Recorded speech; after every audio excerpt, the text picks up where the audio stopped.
Let's get started. We're on item 13, page 45. Thank you, Blair Bowcott and Jen Beard. Good afternoon, councillors. So as you will have seen from this report, it is a combination of a number of conversations that we have had in this room and in briefings over the last little while.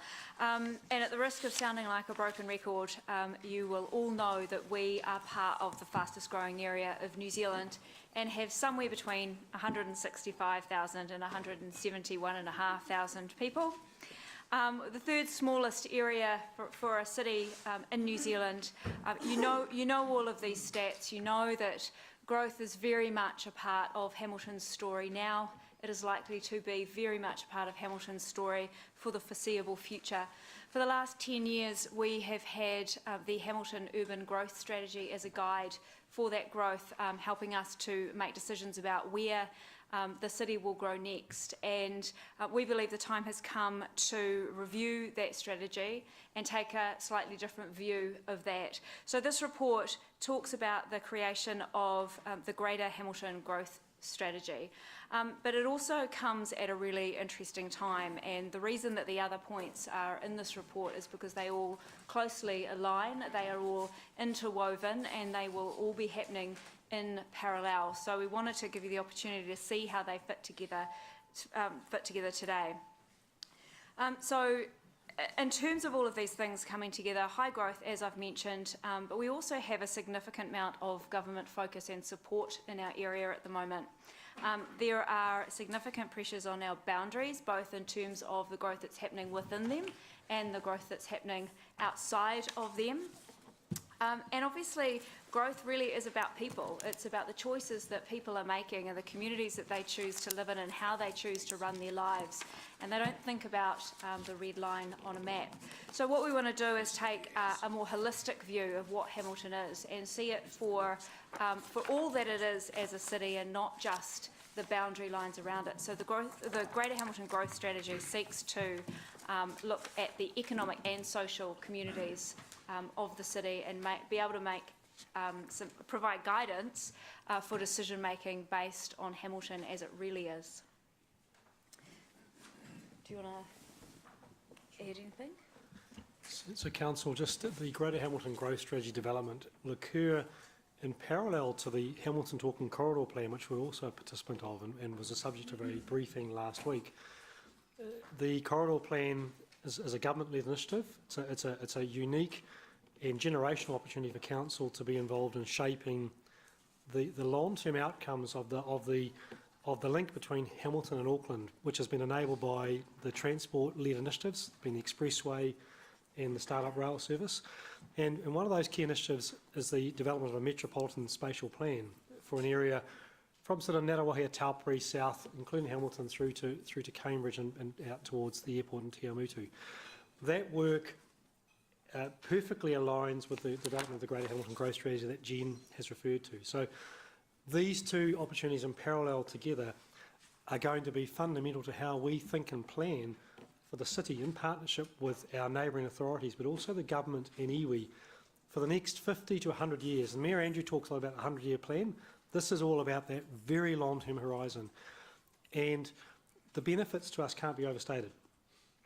The opportunity to partner with those other agencies, particularly government, at the very start, when we develop our long-term vision and strategy and plan for the Greater Hamilton area, that spatial plan area, mean that when we then in time look for funding opportunities, NZTA, other agencies, Ministry of Education, police, etc., where they're going to invest, purchase land, designate corridors, the thinking will have been done, we'll all be on the same page. So critically important in terms of the corridor plan, and equally the corridor plan links perfectly to the Greater Hamilton Growth Strategy. So the two are going to work in parallel at some pace as well. The final comment I would just add is that in conjunction with these two pieces of work, we have a review of the future-proof partnership occurring. Again, the timing is very fortuitous for that review, and the outcomes of both the corridor plan and our thinking in terms of the Greater Hamilton Growth Strategy will contribute to our input into the review. And finally, you'll note that the report outlines some delegations to the Mayor Chair of Growth Infrastructure and the Chief Executive or nominee to participate in all those discussions to ensure that the outcomes that Hamilton is seeking, both through the corridor plan, through the Greater Hamilton Growth Strategy and Future Proof, align with the views that this table is talking about. So critically important for us in terms of shaping our long-term future.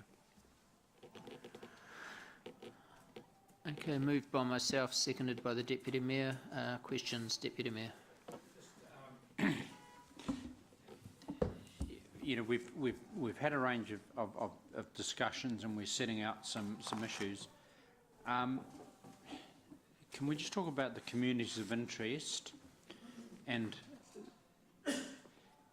I guess what I'm trying to say is local government has a wonderful habit of talking and talking, and there was a deliberate strategy of talking and talking to avoid significant local government reform in the Waikato 2 or 3 years back, as we know, in my view. Didn't really go anywhere significant apart from. So if we see as a city, you know, we've got areas that we think should be within our boundaries sooner rather than later because of immediate community of interest. Obviously that, as we know, is delineated by the Southern Links and the Expressway. Where does this lead us in that conversation? So you've got the sort of the short term medium term where we think these areas should just be part of the City of Hamilton. And then we have the second layer, which is sort of a kind of an outer ring, where we want significant say in development. Because so in the sort of 30 to 40 year plan, likely they will come into Hamilton as we know it. The work within the Greater Hamilton Growth Strategy will provide the evidence base to enable those conversations. So it will be very important for us to do the work to clearly understand and be able to show you the data that supports a conversation in terms of those communities of interest, the influence that they have on the city, and where those areas, which of those areas is growing, in order for you to be able to take that information and then make some informed decisions about where we grow and then in your conversations about where the boundaries should be. Two related questions. What is your view about it starting to have a good communication strategy to the Hamiltonians that live across the boundary? In other words, to those communities immediately across our boundary, to explain what we're doing and why, and engaging, for example, with, say, things like the Tamahiri Community Council, the Horsham Downs School Trustees, these kind of things, in terms of just so that we are communicating that directly so that they know what we're on about, really? Well, you're always going to get support from me for a really good communications and engagement plan. Look, this strategy will be about engaging all stakeholders and all partners. It needs to be a partnership discussion. Yep. So there will be. I mean, we haven't done the detail in terms of the plan and how we're going to approach it, but there will absolutely be some community engagement. And I'll say for debate, the role of the local government commission historically, historically we've always had a good relationship with our neighbours, but probably unwisely at the time in '89, council probably, with respect to the elected wing, delegated to the officers and didn't have quite the appreciation of where this place was going to go in the future in terms of its growth. What sort of information would we be giving to the local government commission, or ongoing information, so that if there's an eventual sort of appeal to them to come in and sort this stuff out, they don't come in cold? So I think, Deputy Mayor, as part of the Greater Hamilton Growth Development process, there'll be a regular engagement with the Local Government Commission, just as we are formulating the facts, the information, the rationale behind what this paper is talking about, so that they are kept appraised of the facts, the thinking, the rationale as to why Hamilton is seeing this need for a greater alignment, a greater planning focus, an increased footprint in terms of the city boundary, because ultimately, if there is going to be at some point in the future some changes to our boundary, the Local Government Commission will be involved. Even if it is a process whereby the councils have reached a consensus position, they still become involved in the process of formally changing the boundaries. It's certainly better to have alignment and good information, because ultimately, once the process becomes their process, you want them to have all the information and facts at hand to help make their final decision. And the topic came up earlier on, and I realised that there's a pink page item with regard to library matters, but the topic came up, you know, with the new Rotorua Town Centre Library, and how you have the geographical location of that library, and yet just a kilometre away you've got a whole swack of group people that won't pay for any of the construction capital costs of that library that they can potentially use. Does this paper sort of look at getting some idea of exactly or refocusing us on, you know, like we pay for the pools and we pay for a whole lot of stuff that in fact has people who regularly use that just across our boundaries? I'm just trying to get at the thing is, you know, the financial pressures that we're already under, you know, ratepayer base versus our resident base. Yeah, I think one of the important parts of this project is to understand the interdependencies between Hamilton and the towns and villages around the city, so we can understand the impacts in both directions, for sure. Yeah. Okay, thank you. Councillor Gary. Thank you, Andrew, and thank you, you guys. Just starting off, we're talking about Hamilton here, and then we've got something called Wider Hamilton, Greater Hamilton area, Hamilton and its surrounds, Hamilton in its broadest sense, Hamilton, which you just brought into the conversation 5 minutes ago, Hamilton as it really is. And I say that's a little bit tongue-in-cheek, but also we need clarity and real, you know, we need clarity about what we're talking about.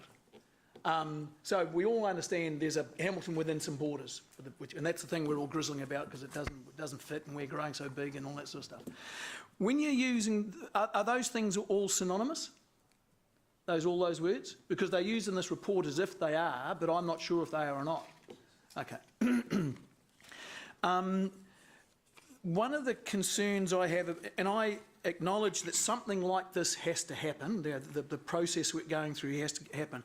I'm concerned we're doing it from a 1990s, we're still doing it along the lines of a district plan can determine where everything's going to be because everyone will listen to what we say. No, wait on. Because we all understand at the moment that you know, the district plan is going through carnage because it's only 2 years old, I think, and we're already realising it was hopelessly out of date. Now, I'm not someone who can tell the future, but I'm very sure that the concept of community of interest is very likely to change from a geographical one, or nowadays it's predominantly. Gary, I want to find out how this report addresses these things, and I want to make sure we don't make the same mistake with this as we have with our district plan. But it's not debate; it's questions. Yeah, and I'm asking. That's why I'm trying to find, because I think that, like I said, I think the report's Wrap it up as a question. misses a few things here. And what do you think, Jen, of that point? Well, mate, this is bigger than Texas, what I'm talking about here. Yeah, it's real huge. I think Jen can answer that, if that was a question. Yeah, so I just think the report is deficient in that, like I said, it still focuses on activities. Like, for example, my example is we all talk about communities of interest, and we think about it being a neighbourhood or something like that, I think. But the digital thing, and that's been around for 15 years now, so we should, but we're still not thinking like that. You know, people's communities of interest may not actually be geographical at all. And that there's no thinking, or, and I'm not being rude to you, I don't say that like you haven't thought about things, of course you have. But I just think we're missing things out. And I just, you know, like Gary, I said question, before, please. I just want to make sure that we are addressing these things. You let Martin do it for ages about Tamahiri. Okay, is it okay if I talk about Tamahiri? So, Jen, that's a question. Can you answer that question, please? Well, and there's one other thing, because and the other example is that, you know, that we're smashing holes all up through our district plan with the special housing accords, and everyone's trying to pretend that, oh, this is just the normal way of doing it. It's because we completely and utterly got it wrong. So how are we addressing that in here? Because I don't see it. Gary, you're asking questions and giving the answers. It's not debate. It's questions. Well, I want to know how we're addressing those things. So this project is bigger than, it's not a planning project. This is about using the data that we've got to understand the communities that we have, and not just from a people perspective, but where is the best place for us to go? What does the geology of the area look like? Are we making good decisions in terms of the effectiveness and efficiency of our infrastructure investment? It's broader than just a planning exercise in terms of zoning. It will guide those conversations and those decisions going forward. Can I just respond to this second part about the futurist aspect of planning? I agree with you entirely. I'm shaking my head, but I should be doing this. I agree with you entirely. And one of the challenges are, from a district plan point of view, we have a number of plan changes that are coming down in various areas. Some of them have to go ahead and some of them don't. The SHA, you're absolutely right, is challenging some of our sediment patterns, how we design properties, yield and so forth. So that's absolutely there.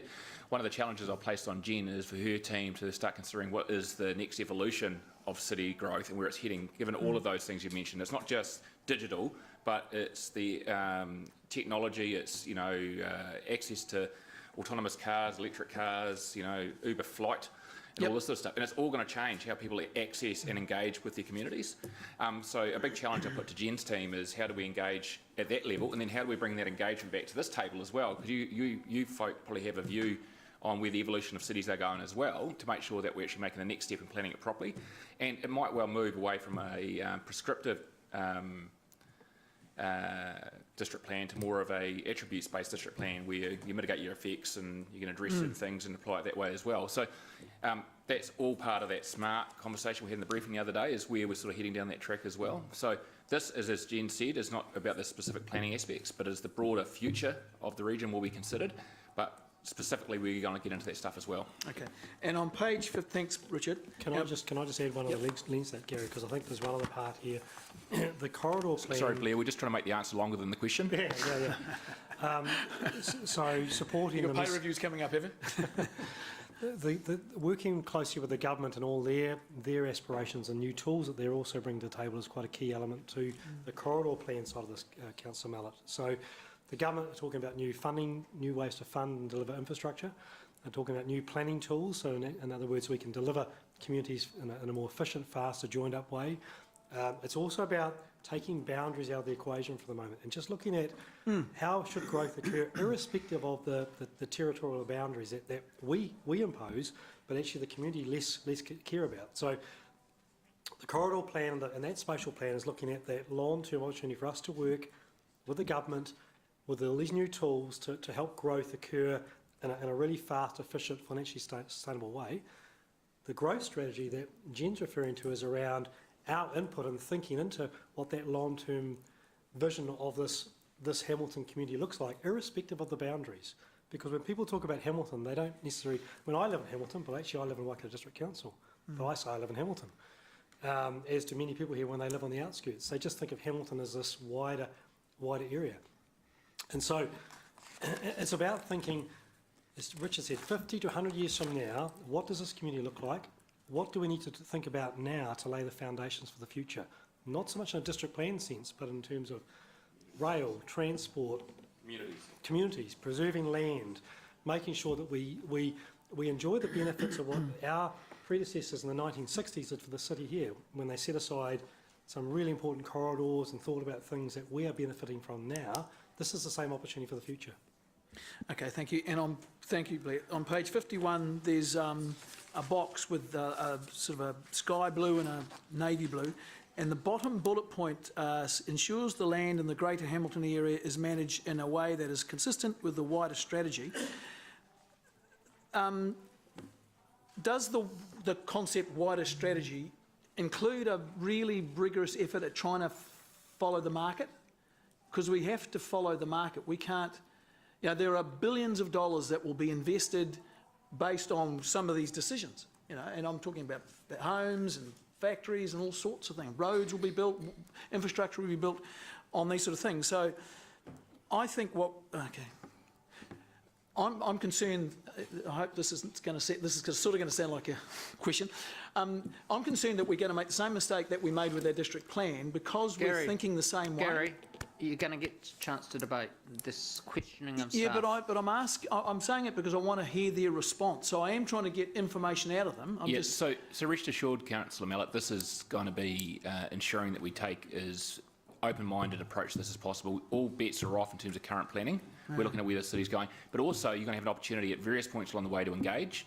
So if you feel like we're not thinking laterally enough, liberally enough, or future focused enough, you can raise it. But trust me, that's the whole goal. In fact, you know, our biggest challenge is we need to think that way so we can influence our partners to think that way. Whilst we're trying to ignore boundaries, ultimately what's in those boundaries is currently, outside our boundaries, is currently dictated to by district plans of other local authorities. How do we influence those? Hence what we did the other day with the submission on the Waikato District Plan, Waikato District Council District Plan, is actually put our fingerprints out there to say, hey, look, we're really interested in this. We don't necessarily have all the answers just yet, but hey, don't commit us in the future by actions you take today. So we're already starting to think that way. My concern is not that we're doing this, it's just that I'm not convinced that the method we're going about it is the right, or is the best way. And there's no perfect way of doing it because no one can tell the future. I just ask that is where we're focused. We are looking at the future. So we'll keep you informed. And if you feel like we're being a little bit carrying our current baggage with us, let us know. Yeah. Okay, thank you. Councillor Ryan. Blair, just on enlighten me, we talk about HUGs quite a bit, Hamilton Urban Growth Strategy. There's no mention of that in here. Is that because that reflects inwardly, whereas this strategy you're proposing to us is focusing outwardly?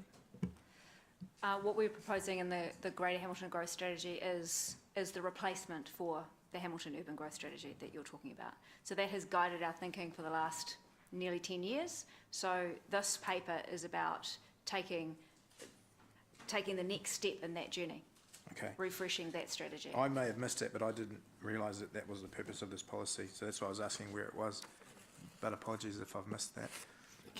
Councillor Hamilton, I think just to add to your question and maybe also to Councillor Gary's point, the HUG strategy was supporting a way that we delivered infrastructure and growth 10, 15 years ago.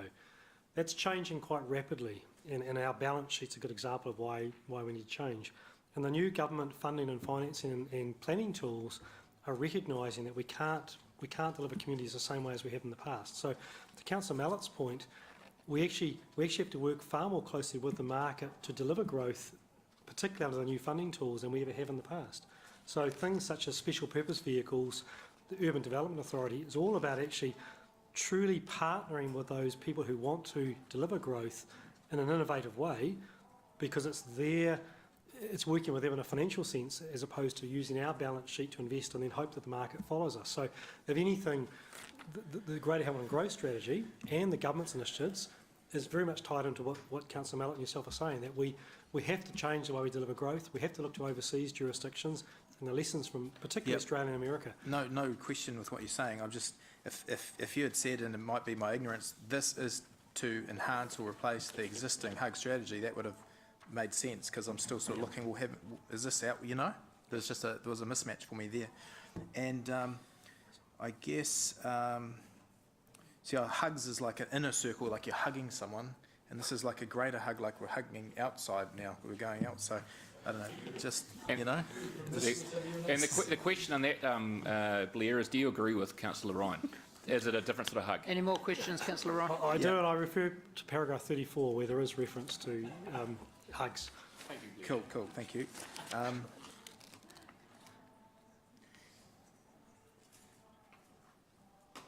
Thank you, that makes sense. And also just not wanting intentionally to channel Councillor Gary, but I do take his point, and I was reading this, and there's reference to Greater Hamilton Growth Strategy all through this, and there's reference to Greater Hamilton Urban Growth Strategy, and I'm thinking, are they different things? So I really encourage you, for my sake, to just bring clarity to your wording, because as you appreciate, and I know you're all over this, Jen and Blair, you guys eat acronyms for breakfast, but we've got policies and strategies, and when you're meaning the same thing but you're using different language, it makes it hard to reference things.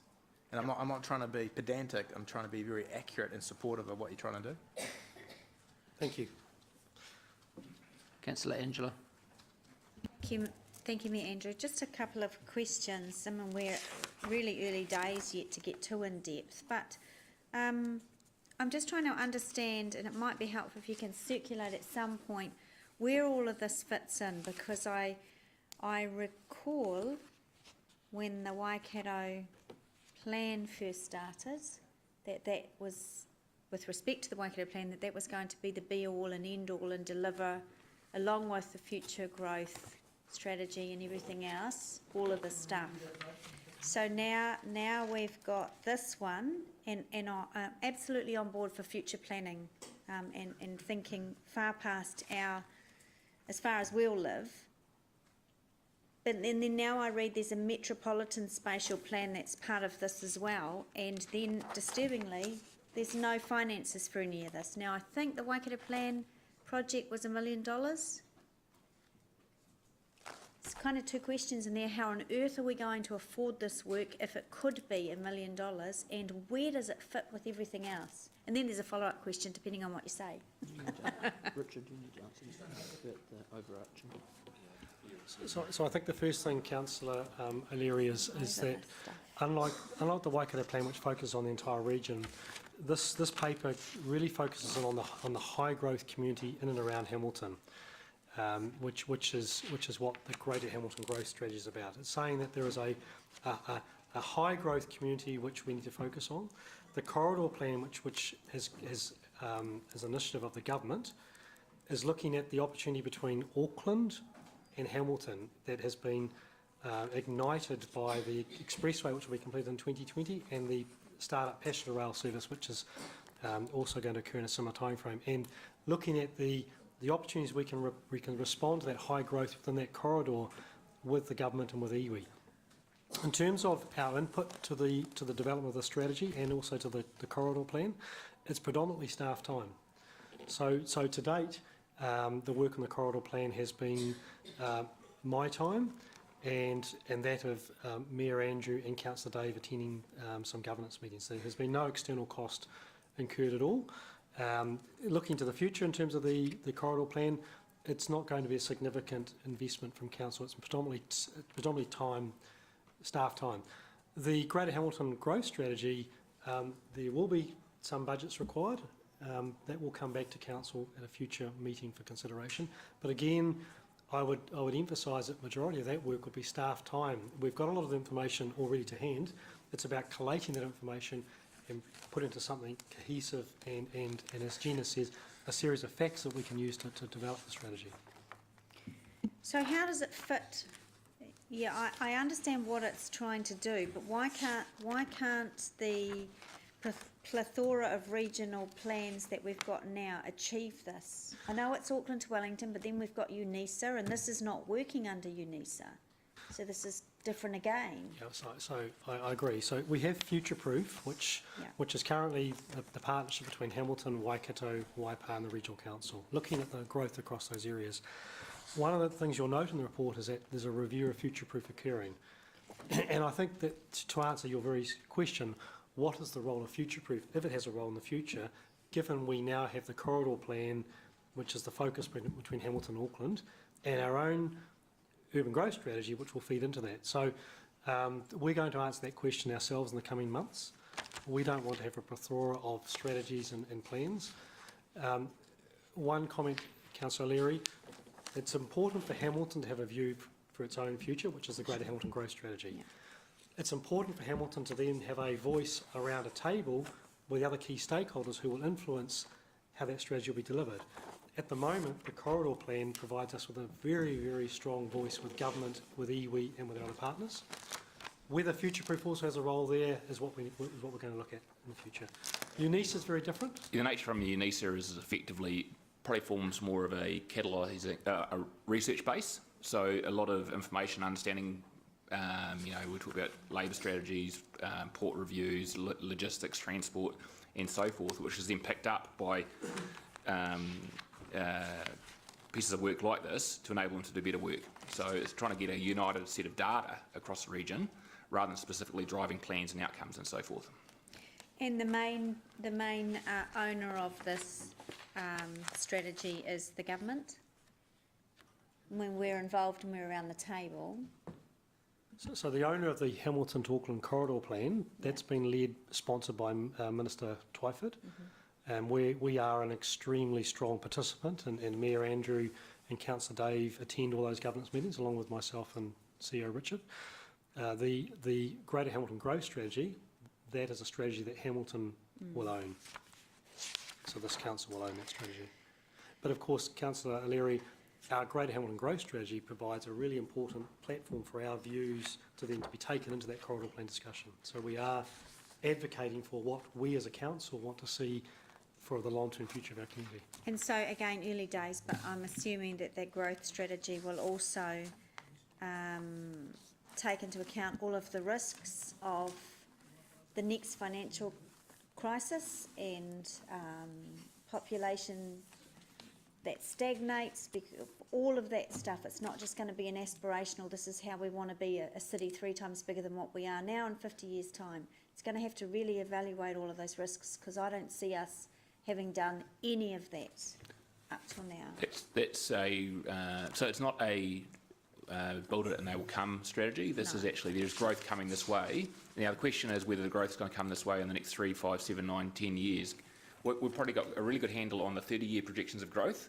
What we don't have is a really good handle on the phasing of growth. So what this will give us is some informed decisions on how we can best optimise those growth into period-wise to make sure that we actually plan effectively. So yes, it will do that, and it will identify the risk if there's failure as well in the market. It has to, because otherwise we can't do it properly, I don't think, Councillor Angela.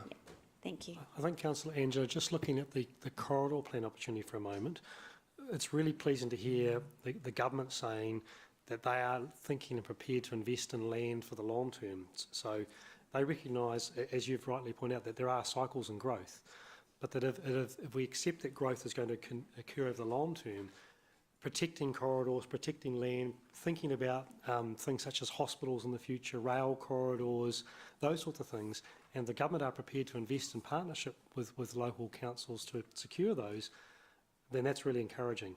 It doesn't mean we then build that infrastructure, but if we hold or designate or think about that land early, we can develop communities around that over time. And I think that's a really pleasing example of where timeframes are less important. What's important is we have a long-term view as to how those communities may shape over time. Thank you. Councillor Siggy. Thank you, Mayor Andrew. Look, I just got one question because of what Minister James Shaw said. We need to look at climate change. So is that anywhere in there? Can that be put in there as well? Because if we don't put it now in, we might miss out on something in the future. What do you think? I think that we will consider all aspects in terms of impacts for the growth of the city. So I've mentioned geology. So Climate change will be in there. Yeah, if there's going to be some growth impacts from that, that Cool. will be considered. Thank you. Councillor Robb. Yeah, thank you. If the motion is successful, what will be the first steps that the group will follow? You know, I mean, don't want to answer my own question, but I assume that there's a bit of low-hanging fruit there that will allow this group to get runs on the board. You know, I know you're talking about a long term, and Richard's talked about beyond 10 years, but presumably the group will need to be active reasonably soon to start that momentum to show that we mean business. So what are the first steps that you have in mind to kind of get the ball rolling if this motion's successful today? I think there's 2 parts to that, Councillor Rob. One is the corridor plan is moving at pace. Yep. And the development of the Metro Spatial Plan view, there's going to be an early draft of that work by December this year with a more detailed draft by June of next year. So certainly the low-hanging fruit is working at pace with our neighbouring councils, partners and iwi and the government to develop an initial view on that spatial plan. And so our organisation will need to respond quickly to support the momentum and initiative there.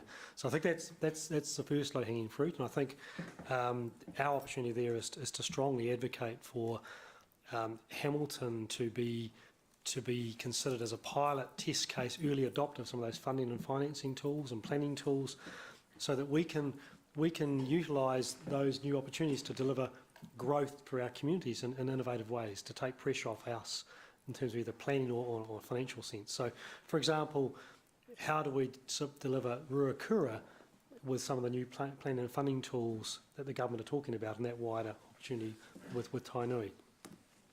I think secondly, in support of the Greater Hamilton Growth Strategy, early engagement with Waikato District Council in terms of the aspirations that this council sees in terms of working together, working in partnership, the outcomes that we seek for our communities, removing the boundaries. I think that early dialogue is going to be really important to lay the foundation for the outcomes that we would seek through our strategy, to at least explain what we're thinking, explain what we're trying to achieve, hear their perspective, allow our governors and their governors to have that robust conversation early. Because in my view, a partnership, collaborative initiatives is going to be critical here to provide the best outcome for our communities, irrespective of the political dynamics. If we're going to deliver joined up water, wastewater thinking, joined up services, aligned planning, having boundary change in the future, we need to form strong dialogue with Waikato and Waipa early on. So that's the other low-hanging fruit, an early opportunity to meet with those councils to discuss these issues and to understand their perspective and our perspective and to talk it through. So how practically can we do these things to ensure that we get some degree of success? Because as I see it, you know, and the library's the library funding's a good example of this. You know, we're talking with a small group of their council. This group will be two elected members and presumably you. How do we practically get alongside the two, and you mentioned the two neighbouring councils, to make sure that everyone around that, well, not everyone, but the majority around that, those councils are on the same page? Look, I think we think innovatively. We look for opportunities to not only work with a smaller group, but also have a chance to address and talk to their wider council. I think, for a start, having a strong mandate through these resolutions is important. So we have a strong mandate, so there's no doubt as to where our council sits. I've found, Councillor Pascoe, that in my dialogue and opportunities I've had to talk to Waikato Council as a whole, they are very receptive to conversations. So, but I think there's multiple elements to this engagement, and it's I think it's been very clear as to what we seek and what we want, but also listening to what they are wanting and what challenges they are facing, making sure that it's a two-way dialogue. Bringing it all under one set of resolutions is quite powerful for me as a Chief Executive, because look, quite a few of these things are sprinkled across a number of responsibilities and different aspects coming from different directions. This gives me greater clarity about collectively where Council wants to go. Even if we are forming it up at a strategic level, I've now got a clearer mandate for these conversations. So one of the things that we can say now is, rather than saying, hey, I've got this great idea as a Chief Executive, or Blair rolls along saying, I've got this great idea, now we're saying the Council's got a great idea and they're unified in approaching it as well, which is quite powerful. And just adds, not that I'm saying we don't have credibility, just adds the credibility as well. And also helps our ability to influence in central government as well, in that rather than me, Andrew and Councillor Dave talking about the aspirations without council behind us, and not that it happens that often, but there is a chance that it's seen as just the Mayor and Councillor Dave. Well, now it can be Mayor, Councillor Dave and the 11 other councillors as well, which is quite powerful when engaging with external entities and potentially central government agencies as well. Thank you. Councillor Paula. Well, I think you've really answered my questions, because my question was going to be around, we can't really achieve this without those other partners. What mechanisms are in place to ensure that there is that in-time dialogue? But I think you did just answer that with Rob's question, so I'm happy with that. Thank you. Okay, we'll move to debate.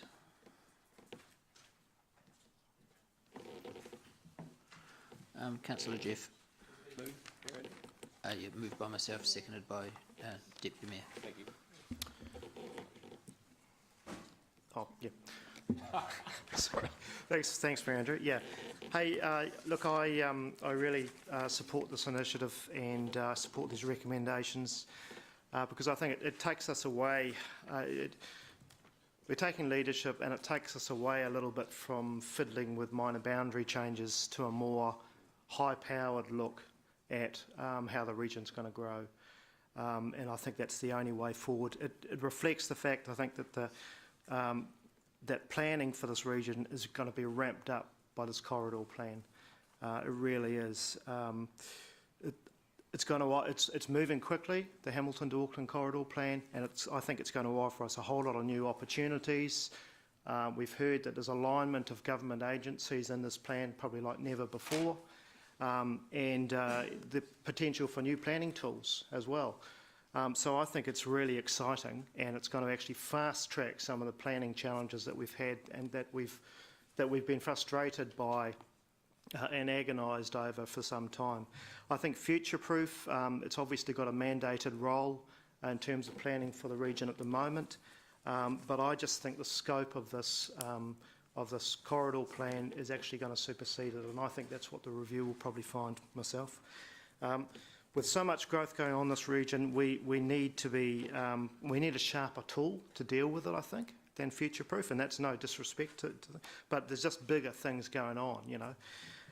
And I think the greater Hamilton growth strategy is essential for us to formulate exactly where we want to be, so we're feeding into that corridor plan. I think communication is going to be absolutely vital, and a couple of us have touched on that. In terms of dealing with the other councils, obviously there's going to be fear with anything like this, because you're talking about, you know, your own identity and all that sort of stuff. So we are going to have to work really hard and communicate really well there. But it's good to see we've got a little delegation set up to start those sorts of conversations. So, yep, right behind this, and I just, can't wait to see us get into it. Thank you. Councillor Gary. Thank you. I'm supportive of the concept, and if you look at C in the recommendation, it talks for us sort of about three lines down. It talks about a future land release program and strategy for residential and employment land. Now that's kind of one of the aspects that concerns me, because I think that we want to have our land use planning based on effects rather than activity. So, and I think I've talked to a few people about this, so some of you know what I mean, but I don't think people care. I mean, residential would imply that you can't run an office out of your bedroom by law. You know, you can get away with it because no one will rat on you, but you know, because there's plenty of places around the city that are totally residential. However, there's a house in there which has been run, which is operating in an architect's operating out of. No impact at all, perhaps a couple of additional car movements more than a normal house. So I don't think we should be, I think we should be looking at things like areas where there's high noise, high car movement or vehicle movements.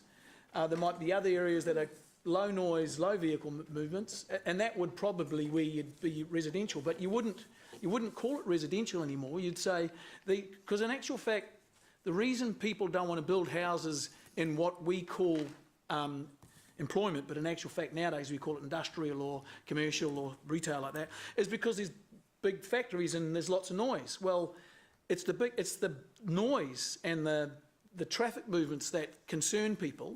If in somewhere in the future you could have a manufacturing plant with those 3D prints, I'm just, you know, off the top of my head stuff that we all sort of are familiar with but don't really know how it works. There's 3D printers that might be quiet as anything.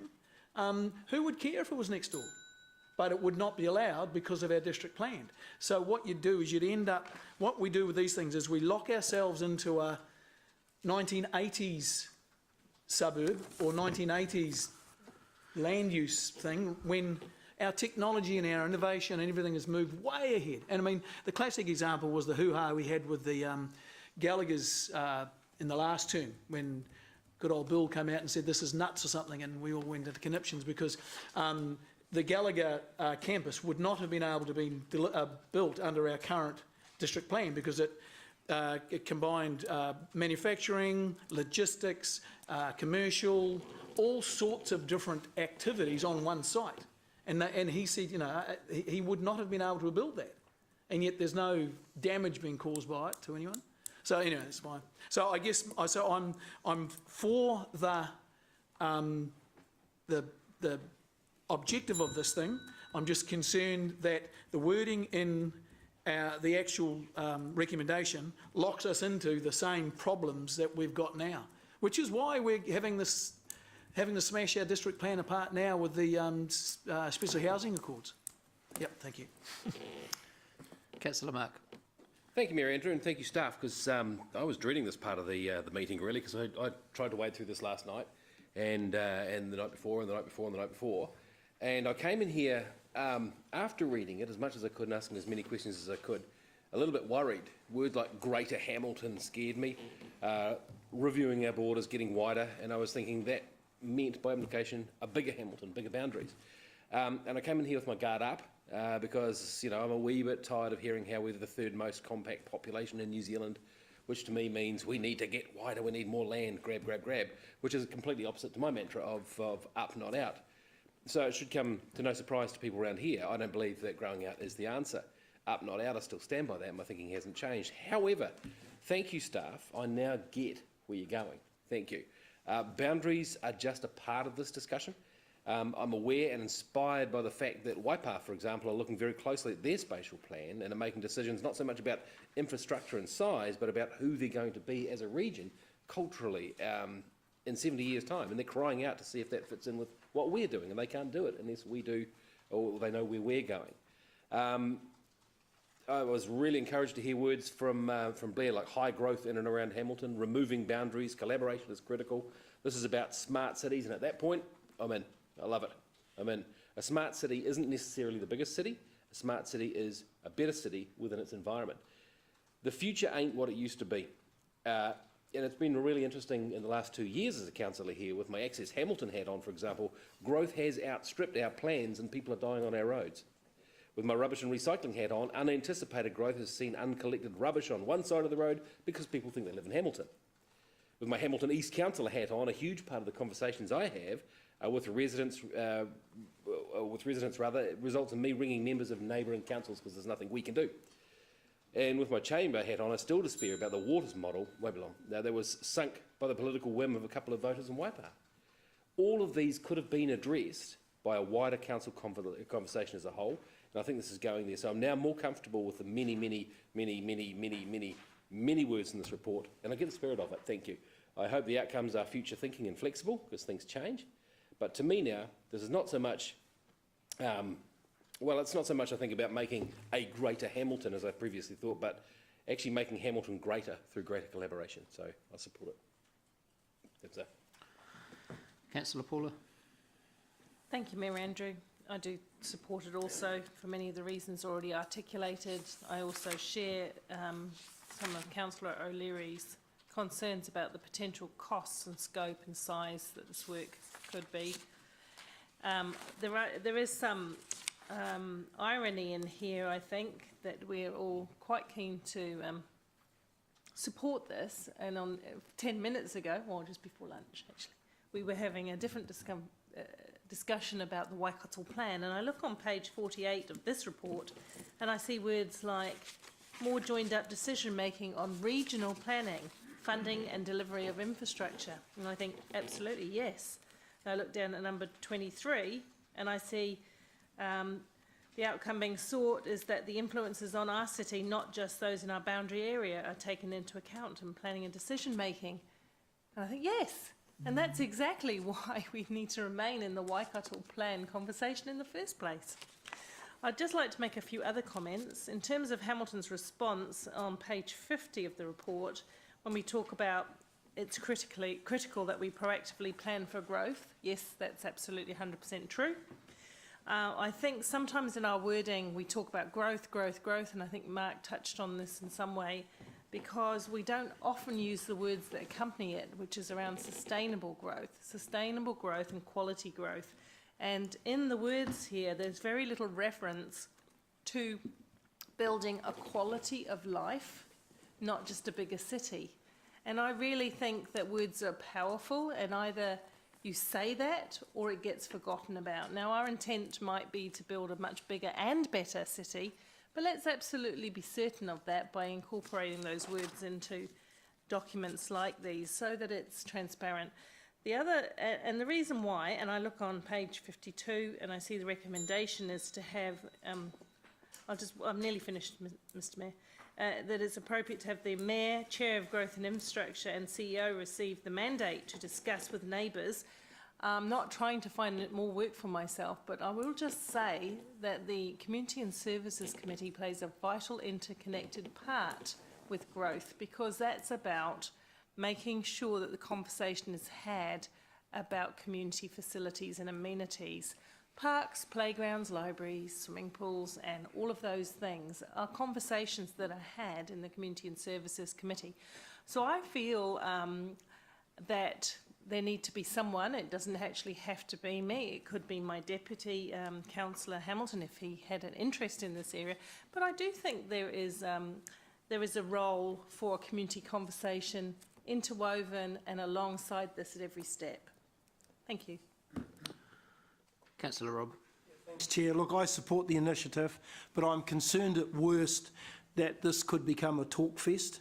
And because of its unilateral nature, because it's coming from us, we might end up talking to ourselves. It seems to me that at the moment we're in the tent with central government and with other agencies like NZTA and so forth. But in order to get some success here, we need to persuade others to come inside the tent with us. We need to work hard at not being perceived as being the big boys in the region, because sometimes we are, and that perception does from time to time, as I've observed around this table, does tend to work against us. I think Councillor Jeff is right that communication is going to be very, very important in this area, that we need to be prepared to sit at the table with our colleagues in our neighbouring local government areas, and we need to talk constructively about our needs and what their needs are, and try and collectively reach sensible agreements. Thank you. Deputy Mayor Martin. I totally agree with the previous speaker, and having a collaborative relationship and certainly working constructively is good, but the one thing we've got to guard against, which is all too frequent in local government, is the ability of other local authorities to talk and talk and talk and keep talking but to do nothing. And I'm very cynical when previous governments of whatever colour have had grand plans to rationalise local government.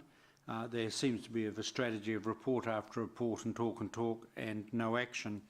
Now, having said that, I don't think we should be beating up on our neighbours at all, but we do need to, I think, run some consistent themes. We are one of the fastest growing cities in New Zealand. We're the 4th largest city in New Zealand, but we have the 3rd smallest territorial local authority area. I think Kawerau and Napier are smaller, and that inevitably leads to tension. I think the second thing we have to run is the community of interest, which I've talked about before. And community of interest there are, in my humble view, by any stretch, if you look at all the road trips and where people go to school, where they work, where they play, the facilities they use, there's a significant group of Hamiltonians just across the boundary who actually have 100% connection to the city. I've often seen Tamahiri referred to as Tamahiri Hamilton, or the Hamilton area of Tamahiri, and I don't mean any disrespect to people who live across our boundaries, but I do think we need to have that constructive conversation as to really where their rates should come. And in fact, apart from their rates bill, they are in all senses of the word Hamiltonian. And forgive my humour, I live for the day, frankly, when we see Councillor Axel Bacher from the, I'm going to ignore that, from the Tamahiri ward rep on the Waikato. He should really be with his trademark bow tie around this council, because his community of interest with the Tamahiri people are with this city. Should come to Hamilton, not Narrawakia. But that's probably a long-term, medium-term objective, and I expect that there's got to be a lot of respectful dialogue. I am urging the city to really focus on to keep the boundary issues in mind, because we've got the absurd thing, once the Waikato Expressway is finished, we have chunks that are totally isolated by the Waikato Expressway, but they're technically in the Waikato district. So I do think we need to address that. The point at which Southern Links is finished, we will have the same thing for those communities, both on the Waikato side of Southern Links and the Waipa side. But, of course, we had a classic example the other day, and this is important, where the Waikato Regional Council had a motion to look at a regional facilities fund. It went down. So there's a lot of work we need to do to determine how the facilities, as I've said before, Deputy Mayor, wrap it up. provide, I'll finish, last sentence, that we provide, Make it a quick one. that many other people beyond Hamilton use, are paid for by a much wider pool of people than is the current. And coming up is the Rotorua Library. That was within the sentence. And I was waiting for you to run out of breath.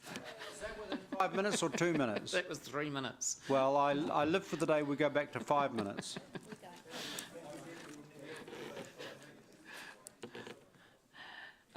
Look, guys, it's from where we're sitting here, 7 kilometres in any direction, and we're outside of our city boundary. And yes, I do concur with Councillor Mark. We are tight. We have built in. We have the highest density in New Zealand. We have 1,500 people per square kilometre. There's no other TA or city in New Zealand that has above 1,000. And I think that has built to our success, Councillor Mark, and that's it has made the city very efficient. And our rates in the city, our present rates are in the lowest 25% out of any TA in New Zealand. So that clearly sends a message that we're very efficient, and I look at that because of the infill and because of the density that we have, and it makes it easy to run a good city, a city when it's tight. And I think that's also a testament to this building and the efficiencies in this building through the different departments. Now, I know there's no such thing as an efficient local government or a central government for that matter, but I think out of the local governments, I think that this government does run efficiently, and it's proven by our rates take as well as our compact city. But, however, in saying all of that, in the last month, we've lost one of our biggest employees in the city who has bought elsewhere because they had nowhere to go, because they couldn't get a big enough chunk of land. They did not want to do that. They wanted to stay here. And so over the next several years, that employee will be gone. We've got a second big employee who manufactures in a certain area who wanted to move down from Auckland, who's ended up coming to Hamilton, couldn't find a big enough chunk of land that they could purchase, ended up going to another one of our neighbours. Now, I've always said when our neighbours prosper, we all prosper together. But if we're going to sit here and become the city that houses everyone else while they work in the factories over the border, I don't think that is what our city's all about. We want both. We want employment and we want housing. And we also want amenity. Councillor Rob, your comment on a talk fest, I concur and I understand what you're saying, and it may not even be a talk fest, it might just be falling on deaf ears. But we do have a tool in the toolbox that we can pull when we need to, and that's the Local Government Commission, and they aren't going to come along and chop Hamilton in half. So I think that is there, which will encourage our neighbours to sit up and listen and talk, because it's only another vote of this council to pass it on to another authority to make the decisions. So, yeah, so I really do feel strongly about this. It is a 100-year plan, and 100-year planning is being responsible. And I know that's taken a while for us to grasp, but it is important that we do plan our city for 100 years. We'll go to the board to vote.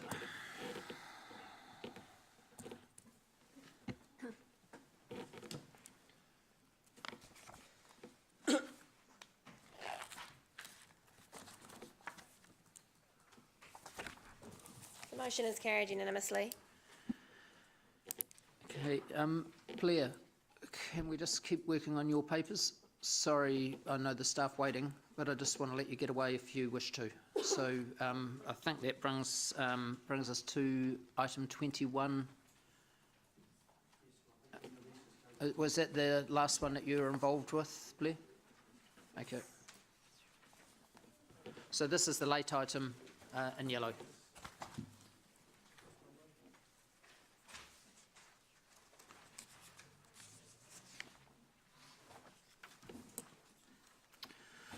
Welcome, Evelisa and Maury.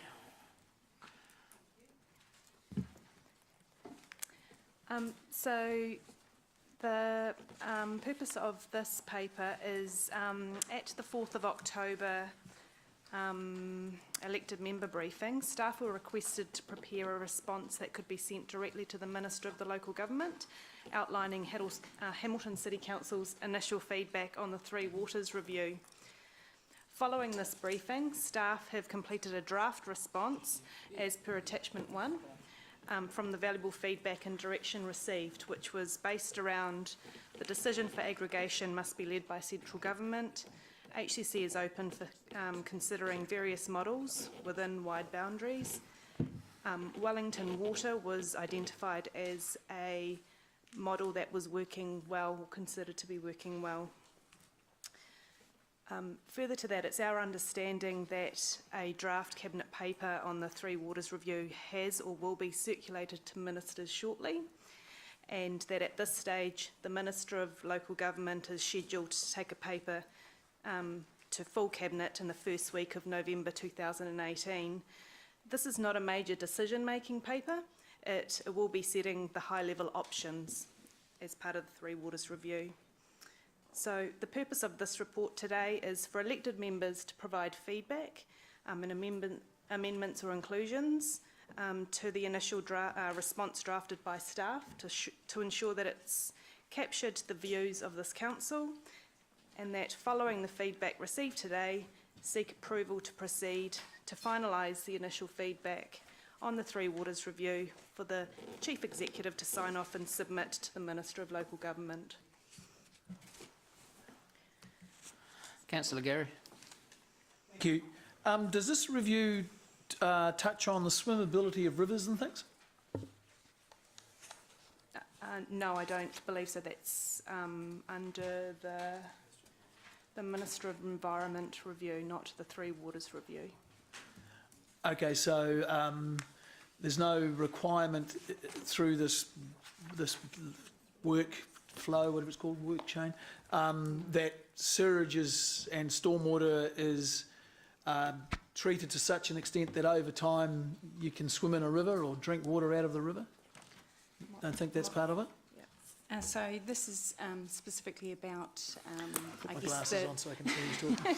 Oh, there we are.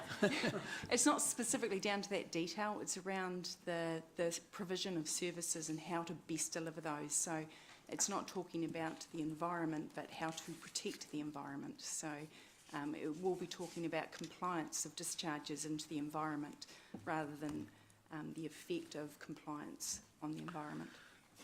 I think Councillor Mallett, just in support of what Myra was saying, if the Three Waters review achieves some of the outcomes, and one of the piece of evidence that the government received is that the deficiencies or funding gap in terms of addressing water and wastewater compliance across the country, it runs into billions of dollars. So, by definition, if those compliance issues were addressed across the country, then clearly the quality of water would be better, hence improving that swimmability. But it's a separate exercise of swimmability. Okay, that's not part of this. Because no, but clearly if you lift compliance, you lift the quality of the discharges, which is... Okay, my specific concern is that there is talk about making rivers swimmable. That's not what this is about, Gary. That's not what this is. Okay. But I think, Councillor Mallett... Which is an absurdity. Locally, we obviously have the vision and strategy for the Waikato River, which effectively is making very, very clear for us as a council and a community that we must lift the quality of the Waikato River back to the standards it was in the mid-1800s. So in effect, in the Waikato, irrespective of that separate review, hey, Blair, the question wasn't relevant, the answer's not required. And my understanding is the Waikato River is safe to swim in where it comes into our city and when it leaves. So just for the record, there is nothing wrong. It doesn't mean it can't be improved, but it is safe to swim in right now. Okay, Councillor Jeff. Yeah, is this questions or feedback or both? Both. Okay, thank you. Yeah, look, I think there's some really good stuff in here. I like the fact that it's acknowledging the lead role that this council's taken in terms of encouraging some change in the way we provide our water. I particularly like the fact that we mentioned support the idea of financial help being available from the government for provision of water, but only if you're going to aggregate services. I think that's great. Just a couple of in the recommendations in C, we've spelt Nanaya wrong. It's Narnia there, but I'm sure we're not doing that in the submission. We're going back to Narnia. Just in terms of the submission, I wondered whether maybe we're a little bit like, could be a little more supportive of the Wellington Waters model. I know we were pretty enthusiastic when they presented on it, and I just wonder if we could possibly stress that a little bit more. And also, do we mention in here that it wasn't just Waikato and Waipa councils that we're talking to? I understand we had approaches from a couple of other councils as well when we were looking at it, like Rotorua and Otahonga and that sort of stuff. I think formally we've only really had Waikato and Waipa, and Okay. formally those other two, so probably wouldn't recommend it. You wouldn't want to mention that? Okay, all right. And we don't explicitly say in here that we voted for the deal and that the other councils didn't, do we? We don't explicitly. I wouldn't mind us being a bit more explicit about that. That's a really good point. And lastly, just we mentioned the 16, the model which has got 16, God, I wish I had my glasses on, 16 regions. Thanks. It's just the TV cameras, I don't want to shock the fans. Okay, establishment of a water body, yeah. My memory was that there was one, that the 5 super regions were, is that the same one or not? Because that was the one that struck me a bit more than that Jeff, one. what point are you on? Which paragraph? Oh, sorry, 1.8. Thanks.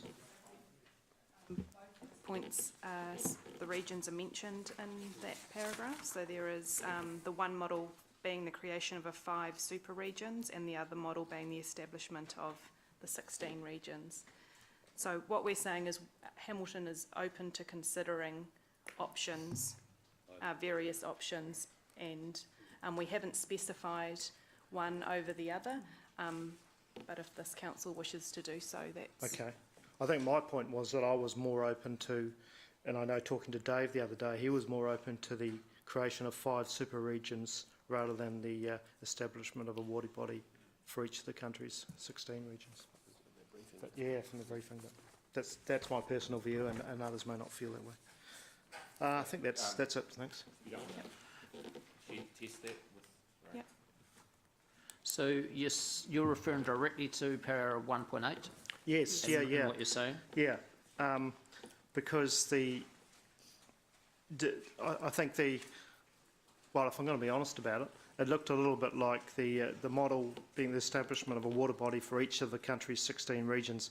It felt to me like that could end up like a Waikato Regional Council run thing. No. Well, EPA. Yes, it is that sort of area. Just thinking of the map. yes, it is. Yeah. But So I would prefer the other one, the 5 super regions. No, but it's that area. So Mr Mayor, do you want to test the preference to the 16 versus 5 in this? If the Do you council... remember? Well, I think Do we councillors remember those from the briefing? We weren't choosing one or the other. What we were saying is we were open to that report, and that report Yeah. referred to both models. I just thought if we wanted to maybe suggest a preference, that's all. But I'm relaxed, it's fine. Just Councillor, I would prefer the My first one. concern with the 5 water model was that it went right down into Taranaki, right away down into the far side of Mount Taranaki, and seemed to me to be unrealistic to be running a water body way down there from up here, and that's why I was sort of open to either or. Okay. Because it was just such a huge area. Yeah. I think in that model it was 3/4 of the South Island was in one water model. Yeah. It just seemed like it was possibly getting a bit out of touch with. So that's why I sort of open to the 16 or the 5 model. Okay, that's fine. And we'll get a chance to comment further on this, will we? Yeah. Okay, thank you. So an option could be to remove that effectively resulting in 16 water providers part at the bottom and just removing that, so. Yeah, that'll be good. Yeah. Yeah, more neutral, thank you.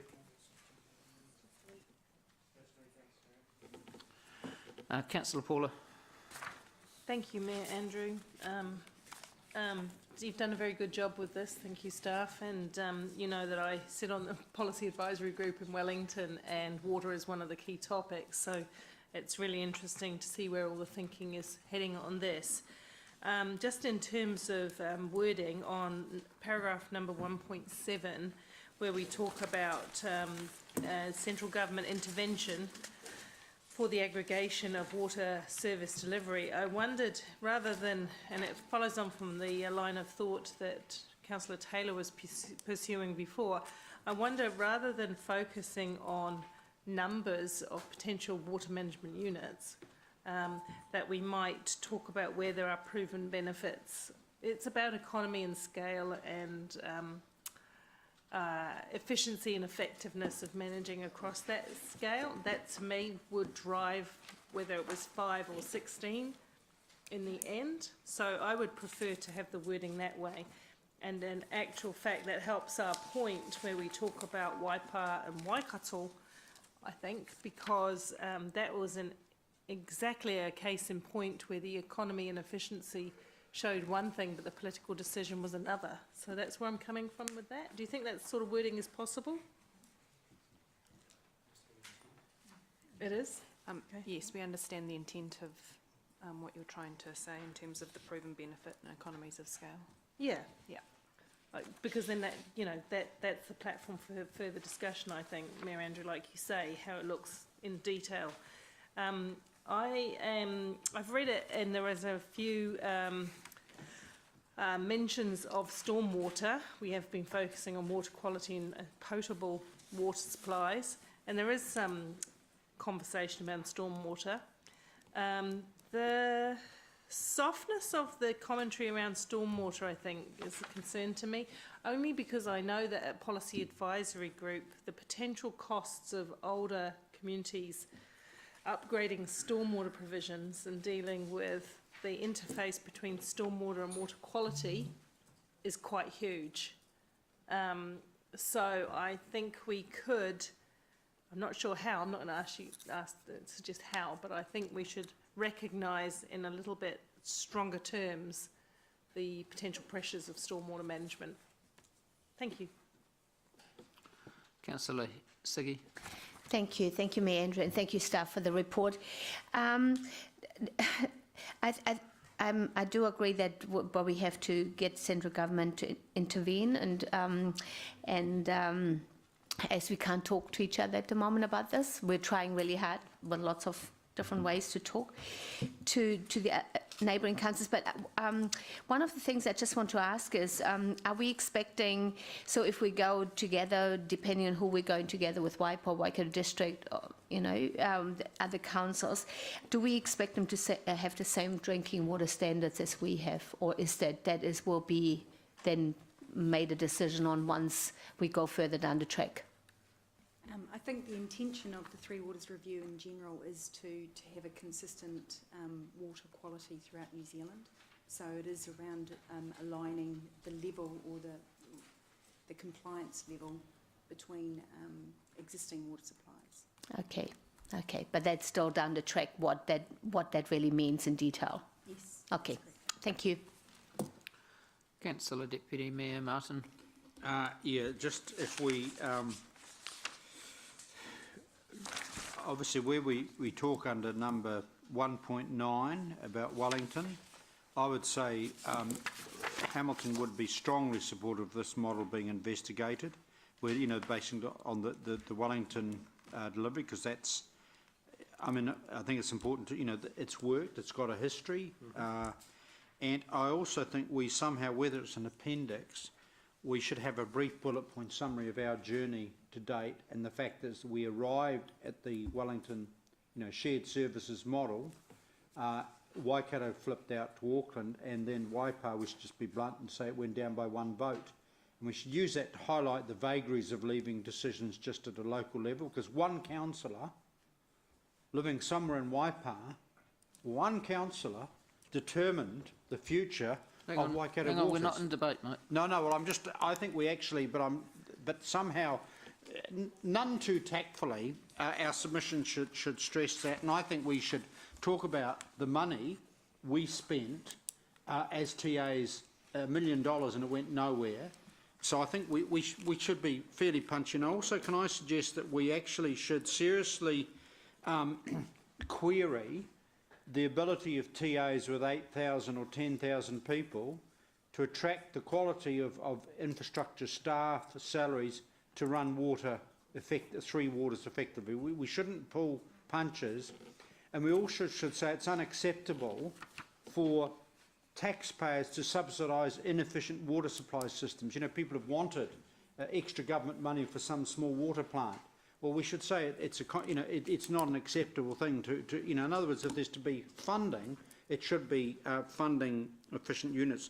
Now, in terms of the Mayor's Forum on Monday, which I'm representing the Mayor at because Andrew's away, there's a report coming up where there's the suggestion, Blair, help me here, of a technical group. And I'm wondering if you just explain that in 3 sentences, because I strongly suggest that's going to be in some other submissions. Yes, so an initiative led by Madam Atapiako, District Council, to form a waters asset management technical group, basically to collaborate and combine, or to work together on asset management practices in water and wastewater across the region. Hamilton has signalled that we're not wishing to be a party to that particular initiative. Whilst it's meritorious, we believe that that's chasing a very small part of the water and wastewater issue. We believe the model that we had developed, which was collaborative initiatives across the entire spectrum, is a far better investment rather than just focusing on... So I think we should put a paragraph in there that we understand and we are aware respectfully that, because and we should then shoot that down. We don't think that's the answer. We think it only deals with this, there'll be suggestions. Hang on, you're getting mixed up. This is the submission. No, our You're submission... talking about a report next week. No, our submission, the submission to the Minister, there will be lots of submissions, and one of the submissions, Mayor, will be, just do the technical working group approach. All right, that's what I think. Tell me if I'm wrong. I'm suggesting we should acknowledge that and essentially rebut. It's not the answer. I think if we can take a tactful approach, it may be that our model is a more mature or sophisticated model than just collaborating pure on asset management. Okay, I'll leave you to the wording, but you know what I'm trying to achieve. And then finally, also, can I suggest that when we formally CC, and I'm sure you meant to tell the local MPs, because nothing annoyed me as an MP more and angered me is when my own council would talk to some minister in Wellington and I say... Question or feedback, please. If you want to create relationships, if you want to get people really expletive deleted off. So I'm suggesting that we should have the Hamilton MPs, but the 3, East, we've got Nanara anyways, one of the Hamilton MPs, but the 2 electorate plus Jamie Strange. And also, could we have the MP for Waikato and for King Country, Taranaki King Country, because they're on our borders. So I think Barbara and her colleague, it's just, they are vitally interested in this one. Yeah. No, it's not Liz Upson, it's So it's Barbara. It's the other Waikato MP as well, by all means. So paragraph 1.9, the second half of that paragraph clearly says that we are supportive of the Wellington model. I think it speaks for itself pretty clearly. Councillor Gary. Thank you. Paragraph 1.8, which is going back to the super regions or the 16 regions. What rationale has gone into, I know this is us responding to their suggestion, I mean, we all laughed about, oh, it's just breaking down to the Super Rugby things, but obviously it wasn't, but maybe it was. Is there any, because I've just written, there'd be engineering, population density, topography, existing facilities, catchment considerations, I mean, is there some rationale behind that, or was that just them, with all due respect to them, just think about it in these ways, guys, and get back to us? Is there some logical reason why they've said those particular, that red bit, the blue bit, the green bit, the yellow bit? There is something there. What was it? Yeah, so my understanding is that it's population based, so they're looking at how to distribute the areas. So that may or may not be a logical way of doing it. I mean, but I would have thought because in the old days we were all about water catchments. I think local authorities were basically water catchments. I think, or maybe I'm wrong, but somewhere along the line that was part of it. So there's a whole lot of. So I hope that our agreement, if we are supporting, and we are supporting some sort of amalgamation, I hope the amalgamation takes in more than just population density, because it does need to take in, I think there's bloody great hills and mountains and. Pardon, Gary? Really big hills. Thank you. And mountains and things like that, catchments, there's all that, and you'll know these things, at least way more than I will. So just make sure those things are, because this is, people who probably never worked in a water plant, so they wouldn't, with all due respect to them, it's got to be everything that makes it matter before. So then you've got a logical basis for, yeah. So, well, it's just important we have a, because look, mate, I've seen the screw-ups governments make with billions of dollars. I just want to make sure that our feedback makes sure that there's some rigorous analysis and some rigorous. I just want, Okay. I just hope that's not sort of picked out of the sky as, we'll do it that way. Yes, you want to make sure how they select, if there is a model of collaboration, how they identify the regional sub-regions, and there's a logical basis for that. Yeah. Okay, moved by Councillor Mark, seconded by Councillor Jeff. All those for? Any against? Carried. So send a submission. Get incorporated, Yeah, on the front page, yeah. So your feedback will go in and that'll go in as a submission. Yeah, the word rigorous will appear many Okay, excuse me, Mr. Boycott, is there any other papers you'd like us to cover? Okay. Thank you for being here today, Blair. Thank you, Evelisa. Thank you, Maury. Okay, so we're now moving to item paper 15, page 62. You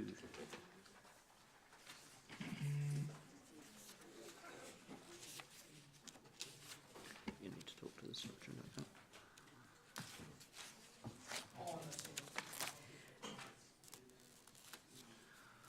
So, councillors, this is a report brought back to you following a report in August around a proposed plan change for heritage and character. That report was placed on the table while we had a briefing which shared with you how the theatre and the Central City Park and Heritage will all going to work together in the CBD. In the meantime, we have started doing some work in terms of what the plan change environment looks like for us over the next little while, and what I am proposing with this report is that we press pause on this just for a little bit longer and make sure that we are assessing all of our plan changes together, mostly from a time allocation and a budget allocation perspective, that we are making the right decisions for the city. So there are 4 plan changes that are underway, that work is underway and needs to continue. Those are the Regulatory Effectiveness and Efficiency Project plan change, Temple View, Rotorua North and Peacock.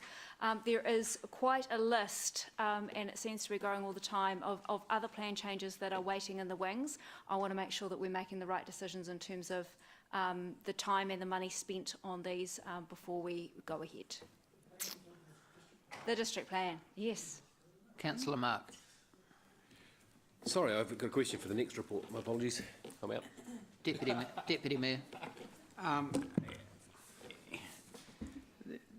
Are there, I understand around resourcing, but I guess my question is around keeping the eye on the ball. If we're looking at buildings and sites,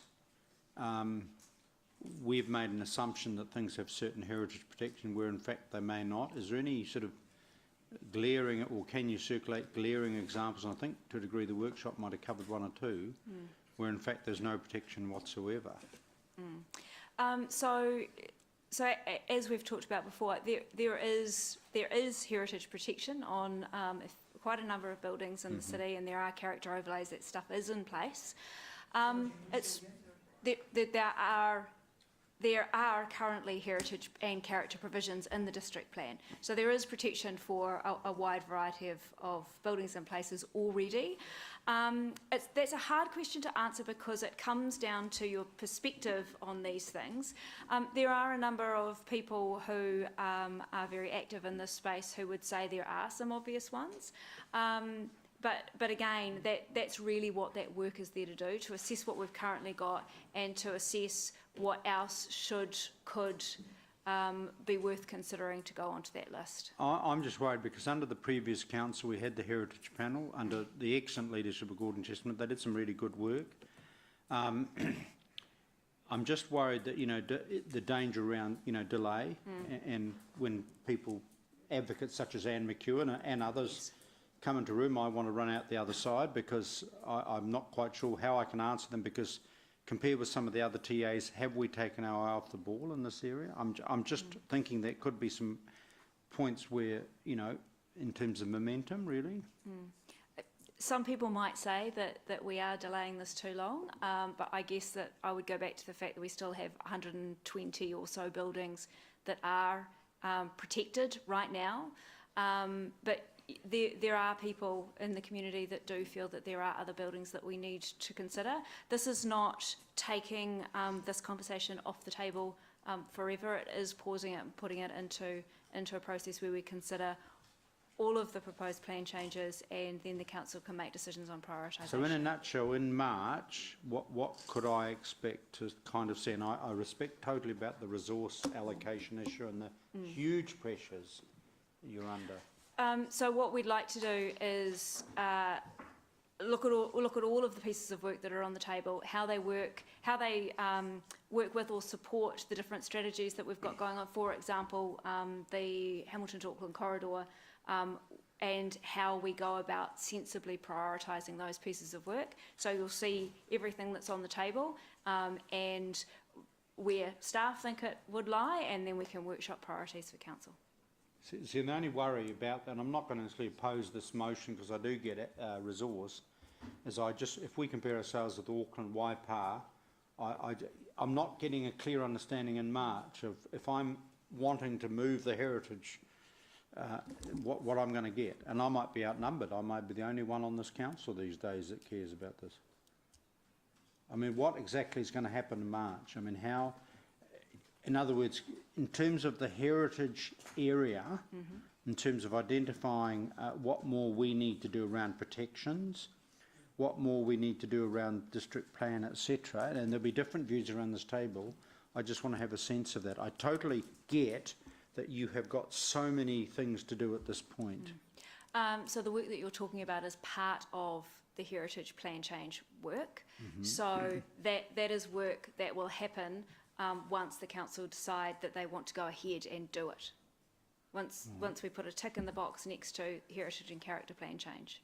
So in terms of collaboration, and again, there are really good, thanks to Alice, I went to walk about in downtown Wellington, incredible work that they've done with some of the commercial property owners of the back lanes, preserving buildings but repurposing them and all of that.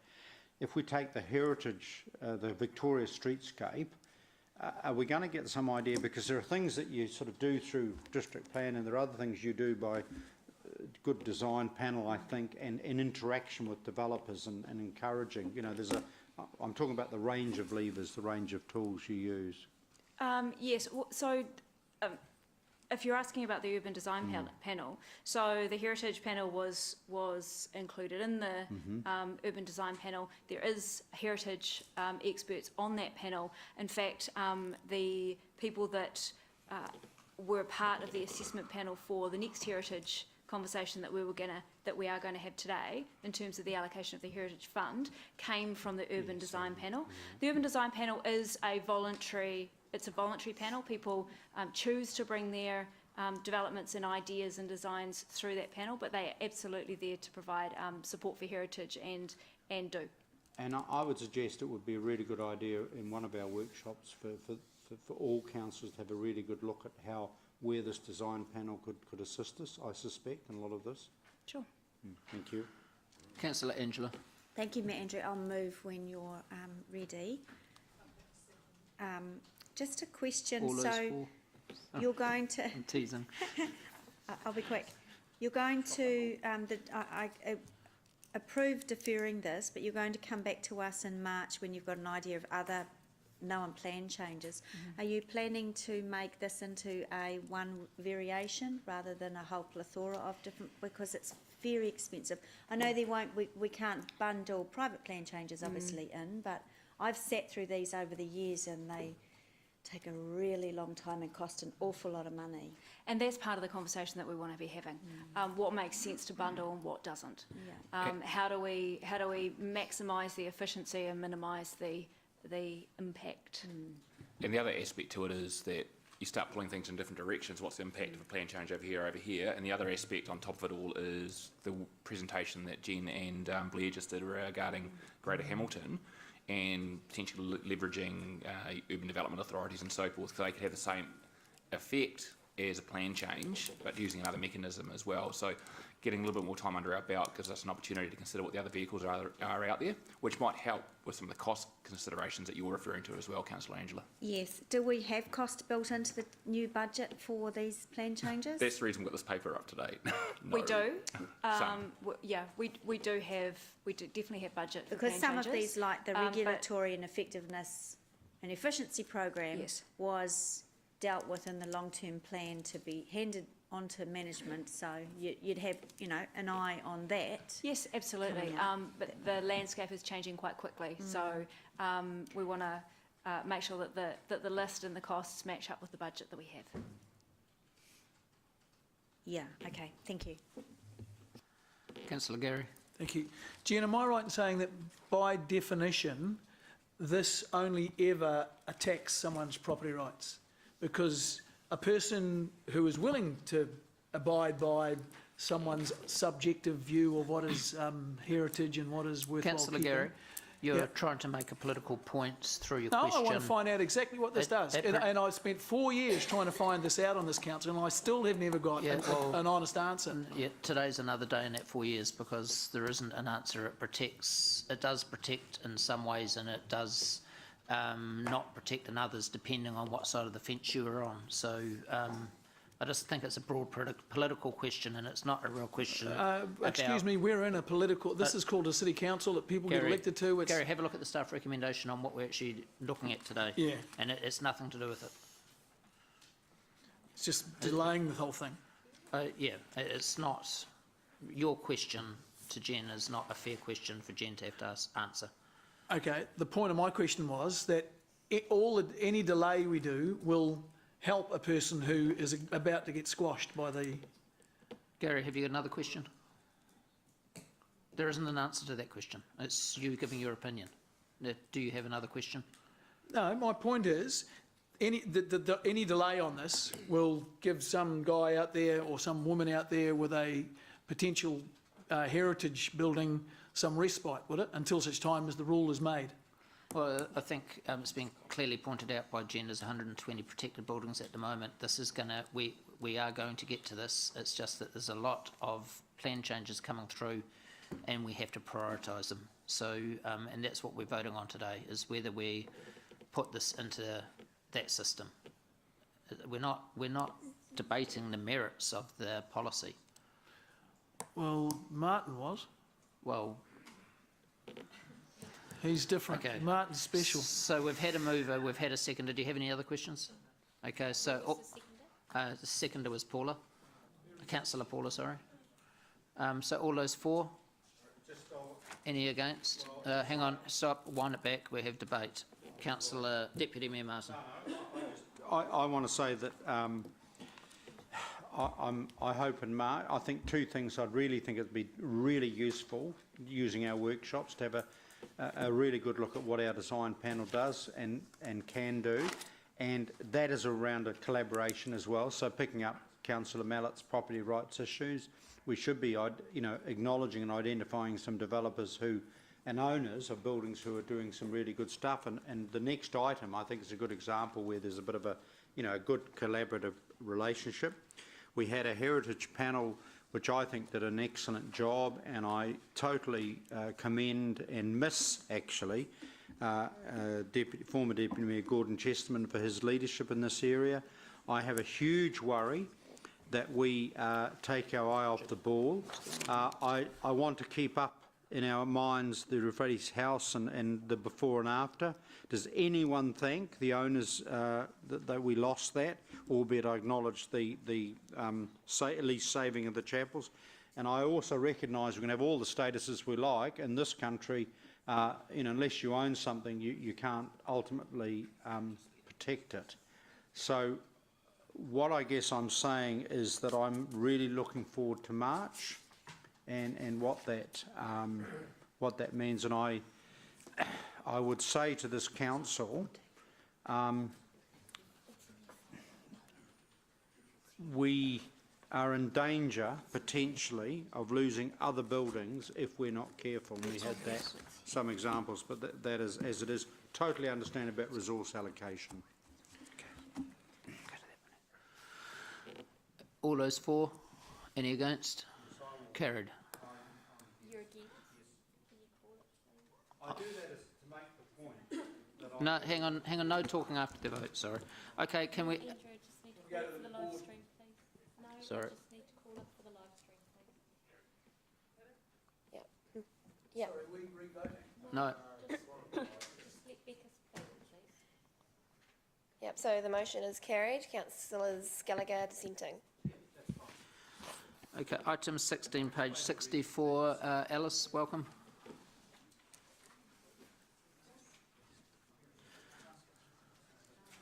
So I'll move this, seconded by the Deputy Mayor.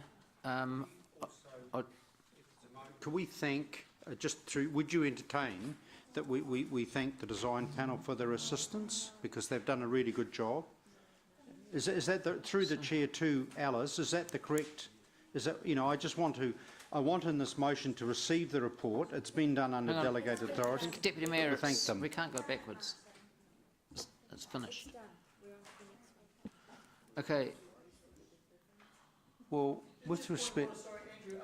On item... We've moved through to item 16 on page 64. I think Martin wants to thank the people who worked on as part of this item. Yes. Sorry. Yes. Sure. So all I'm asking you is a point of order, because with respect, this item was carried really quickly. Sorry, I thought you were on the last item. No, not at all. All I'm asking through you, would you entertain, and Alice, would you please just confirm that we acknowledge the assistance of, because as I understood, it was the design panel that who made the final recommendations to us? Through the chair, it was a combined approach. Firstly, staff did the first review, and then we met with the heritage experts of the urban design panel and went through our initial recommendations, and they peer reviewed those to set up the final set of recommendations that are included in this item. And we acknowledge the assistance of relevant staff and members of the design panel. All right, it's just I think it's an acknowledgement of that partnership. That's all. Alice, do you have this paper is yours? So. Thank you, Mayor. I'll take the paper as read. It's quite straightforward. This is our third year of the Heritage Fund. It is quite a positive outcome this year. Again, we've had continued increased interest in the fund, and as set out in Appendix 2, that there is actually a lot of work that people are wanting to do to their heritage buildings, and we have tried to provide adequate support for all to be able to ensure that either projects are continued or projects are started. Thank you. So I'll take questions. Councillor Mark. I guess, at risk of being cheeky, it's more of a statement. I just want to say really well done. This was a very easy report to follow, because I would think, oh, I want to see a picture of that, and there it was on the next page. It was beautifully written, so thank you. I found it really easy to follow, and by way of questions, have you ever had a better compliment than that? Sorry, I'm just trying to make a question out of it, but yeah, I just want to say that.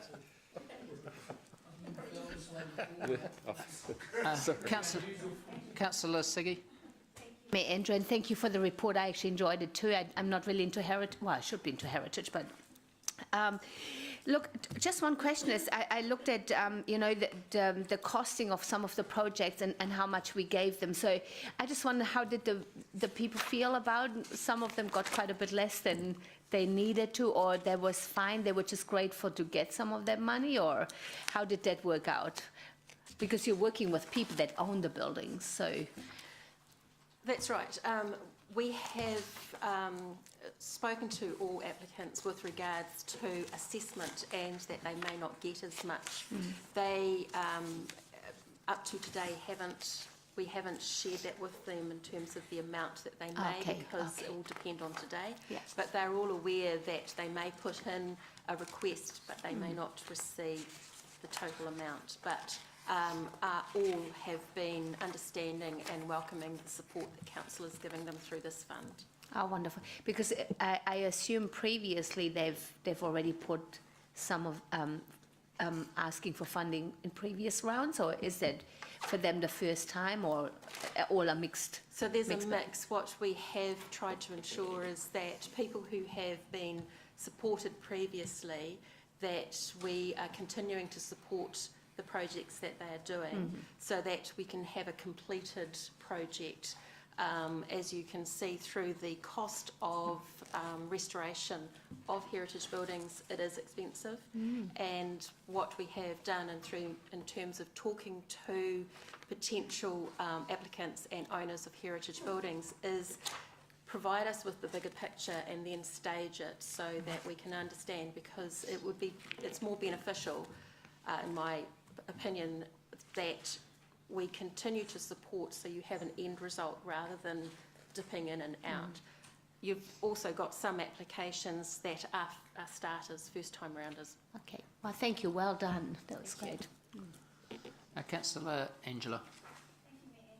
Just a question, are we able to, is there a central government fund that we can apply to help with this fund? Council can't, but individuals, depending on the category of their building, they can apply for different funds through the different ministries of government or lotteries. So it really depends on each individual, but we can't apply on their behalf. No, so no, councils in New Zealand, the other councils in New Zealand that operate a heritage fund, contestable heritage fund, do they only get it from ratepayers as well? Yes. Yeah, okay. Okay, thanks. Councillor Ryan. I just wonder, is there any scope, I'm just trying to see it in the report that you've got here, for there to be a prescription from us to receive these funds? We also ask that you clean the building or paint the building, because, like, for example, with Wesley Chambers, we're doing a refit on the windows, but the building still sits there as an eyesore. And so my question is just whether there's scope within the Heritage Fund to put the acid on a little bit more in terms of, hey, we'll meet you part of the way here, but can you know what I mean? So through the chair, what we have done is we have had a lot of conversations with each member, and if you go through Appendix 1, we have actually put in particular conditions, mainly with regards to what each individual building owner is asking for. We're focused down on that. We haven't gone to the look, for instance, in terms of trying to ensure that they wash it in addition to the replacement, because the Heritage Fund category set out in the Heritage Guide is quite clear that it's for the protection and maintenance of a building, the washing of it is actually a stock standard for any building. It's not specifically heritage related.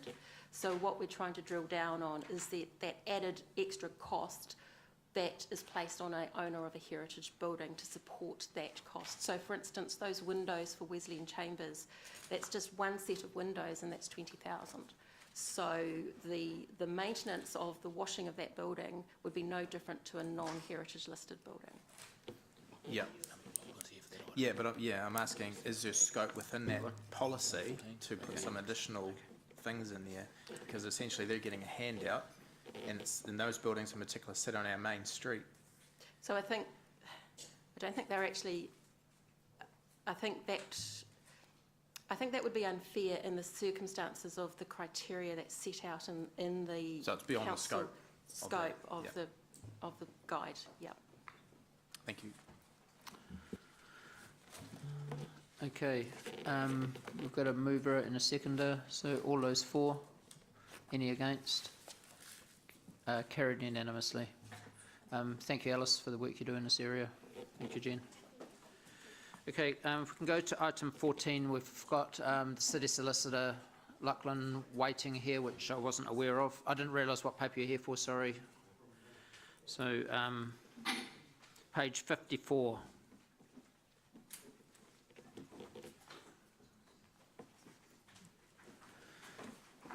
So we'll take the report as read. Is there anything you'd like to add? I'll just do a really brief intro for context, and particularly because we were just talking about priorities of plan changes, and we're here right now asking you to approve for us to do a plan change in relation to peacocks. So we came to you at the briefing on the 13th of September, where we outlined the options around and the reasons for the plan change. And I guess today we're seeking approval to commence the plan change, and we're wanting to take a two-pronged approach. So the first one is to remove the master plan provisions, and that is for legal reasons, which I'll let Lachlan explain. And the second one is to beef up the structure plan.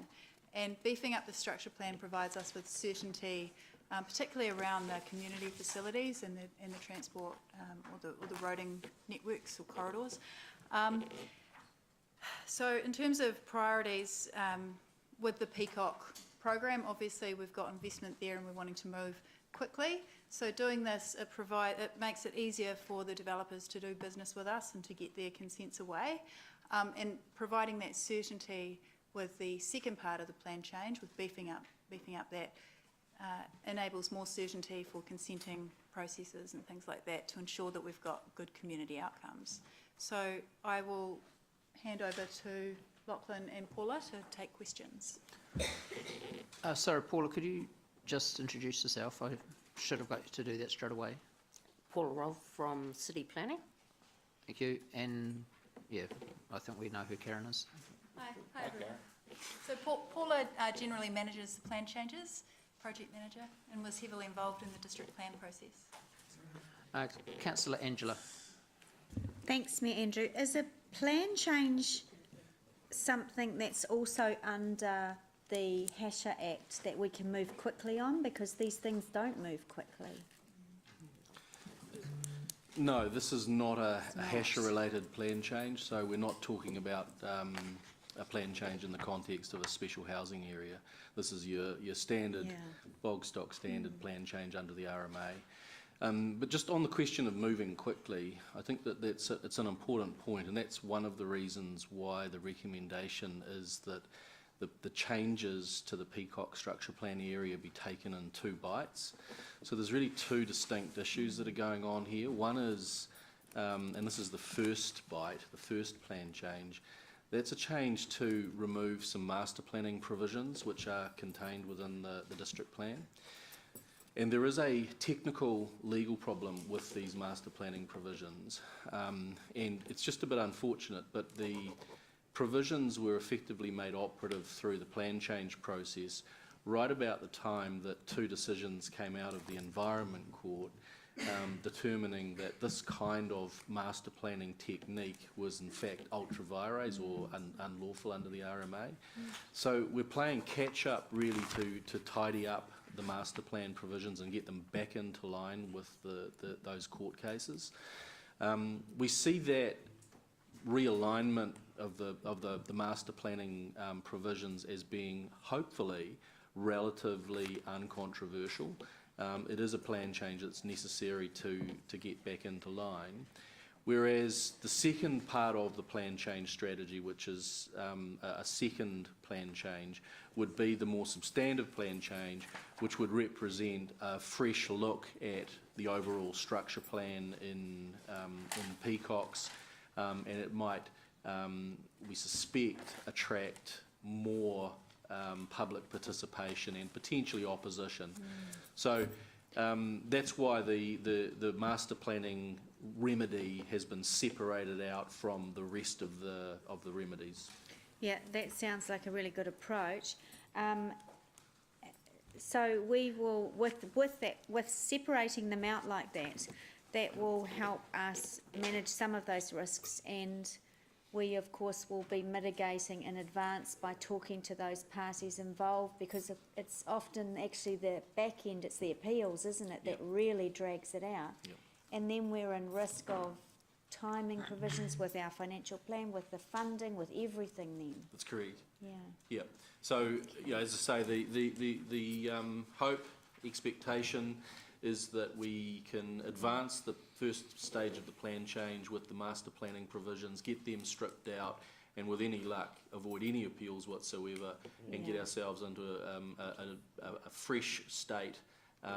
And that's important because that will speed up development in Peacocks. I mean, I think that's an important point to make here, is that these master plan provisions as they currently stand add complexity and another layer of compliance which we want to strip out. So that is a key message in terms of removing the master plan provisions. That is a go faster technique. And this one I'm pleased to see we have budget for. Good. Yes. Okay, thank you. Councillor Paula. Thank you. So 2 questions. In the option 1 on page 56, in the benefits and risks columns, you've put that the risk is increased competition between developers and landowners for the housing market. Can you explain to me why that's a risk and not a benefit? Don't we want competition? Drive down prices? No, we don't. So the reason for that is that with the plan provisions at the moment,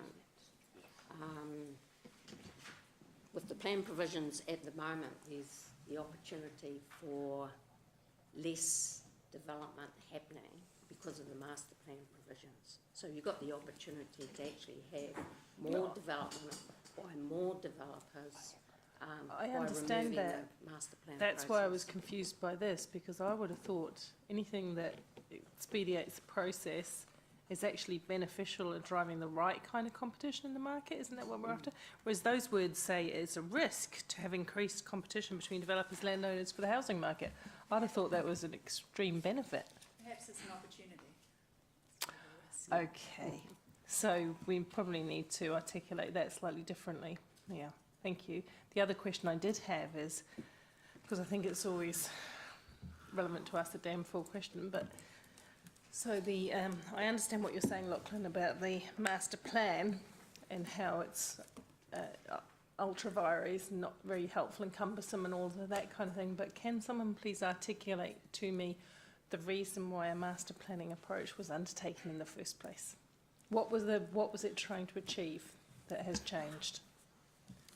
Well, I think probably the first point was it was very much flavour of the month in terms of planning techniques back in about 2012 when it was first formulated, and I think life has moved on from that. But I think that's a pithy answer. The real answer is that what it was attempting to do was avoid a situation where in a new greenfield development cell you had a land developer just pick off a very small area of land, their land, and get it consented for urban development without thinking about how it integrates with its surrounding, the surrounding land. Okay. So the requirement was that you would master plan, as part of the consent, you'd be required to get a master plan which extended out beyond the boundary of the subject site.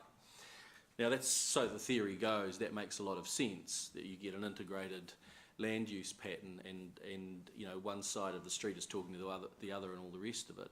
The problem with it is that it then imposes a kind of planning obligation on a neighbour's land, and that's a problem. And that's where the lawfulness side of it comes in. So it was designed to make sure that you didn't get isolated pockets of development that aren't speaking to one another, but it's proving to be more problematic than adding value. Can I just also add to that, because just to anticipate what the next question might be, which was, well, how do we not find ourselves exposed to that problem? Well, it was going to be my next question. Yeah. So the PGU, I mean, the planning team have looked at the balance of the plan provisions within the Peacock's growth cell, and have got a high degree of confidence that even without the master planning provisions within the plan, the rest of the planning controls, they can pull the necessary levers to make sure that you're looking outside of the property boundary and making sure that you're integrated. Bearing in mind we still do have a structure plan which gives us that overall guidance as to what we want the cell to look like. So I think that the removal of the master plan will not expose council to ad hoc fragmented poor planning outcomes. Because what you're saying there is that the infrastructure planning will prevent that kind of, because there won't be any opportunity for them to develop where there isn't water, eroding, whatever budgeted for. So the fact that we've got structure plans that allow certain areas to have priorities, that, as we've done with Peacocks because of the loan, etc., will necessarily drive development in the right areas. That's the confidence.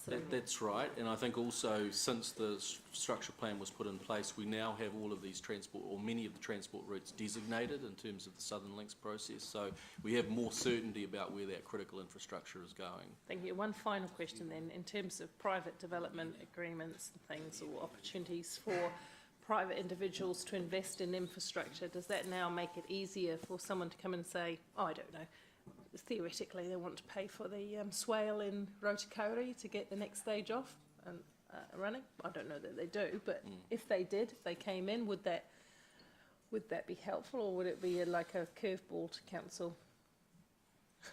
Just because it could. I'm not sure. I don't want to answer that question without giving it some thought. Okay. I'm not sure that the two are necessarily directly related, but I don't want to mislead the council, so I need to think about that question.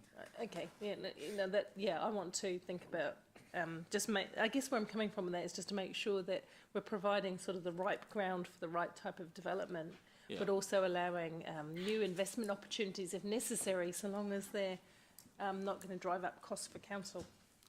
Well, what I would say is this: I think that the removal of these master planning provisions will remove a barrier to development within Peacock. So I think it will encourage development, and with development being encouraged, along comes those kind of conversations. Okay, thank you. Thank you. Thanks, Andrew. Lockie is still on the master plans. Firstly, I assume from what you said, there are master plans all through our district plan then, are there?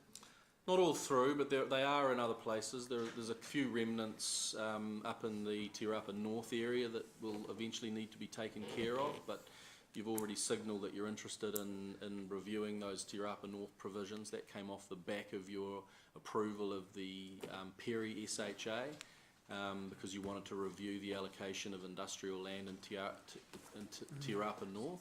So I see that as an opportunity to clean those ones up. So wouldn't you just bring up your district plan, go search master plan, and all of the master plans will suddenly appear on your screen, and you say, right, we're going to get rid of that, and that, because you said they're illegal. I think is what you said. Yeah, I wish it were that simple, and the reason why it's not that simple is that the drafting is not consistent. Oh, The one word that's consistent, well, even master plan isn't Surprise. consistent. Sometimes they're actually described Well, as comprehensive development I was plans. just going to say, as a Chris, this way, mate. How's the crossword going? You know those water master, I can't remember what they're called, comprehensive something management plan. Integrated catchment management plan. Are they of the nature of a master plan? It's a completely different Oh, thing. they're not. Don't worry about Okay, that. all right. Because No, I they've just got their own about set of crapped issues. myself when I thought these things are all illegal. So that's not what we're talking Different about. Okay. All right. So these master plans you're talking about are kind of, I just learnt this word in the last year, bespoke. And I've just used it so many times, and everyone else is using it now. Are they sort of bespoke things? And you know what bespoke no, means? they're well. Put it this way: the master plan and the rules which support the master plan in Peacocks are slightly different to the rules that support the master planning or the comprehensive development plans in Te Rapa, for So they're all example. bespoke then? So they're all bespoke.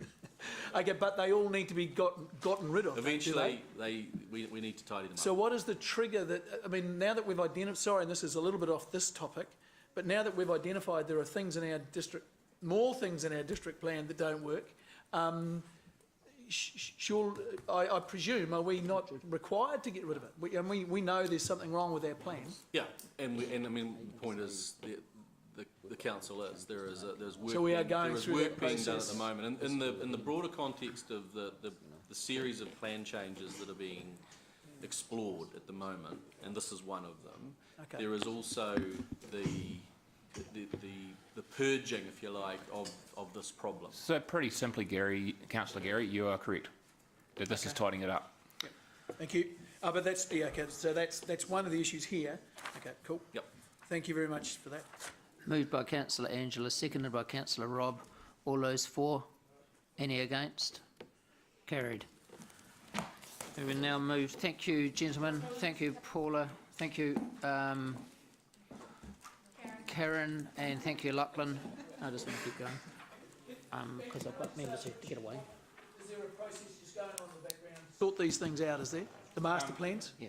Yeah, so it goes back to the comment that was made by the GM, Jen, earlier in respect of the plan change work. We've got a whole suite of things that we've become aware of through just through ongoing reviews, through feedback. We're going to bring them back to council from a prioritisation point of view. And we've got X amount of money, and we've got a number of issues, and we wanted to get our best bang for buck in terms of what we're trying to achieve. So- and some of the things you're talking about is what we're trying to achieve.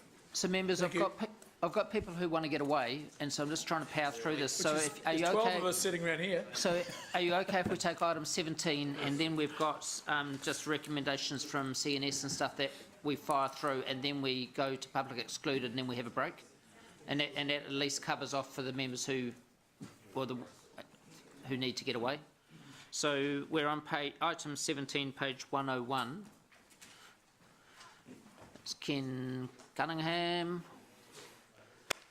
and Cliff Newton-Smith. Sounds like a boxing match, doesn't it? My money's on Cliff. Cliff, I said boxing, not wrestling. Come up.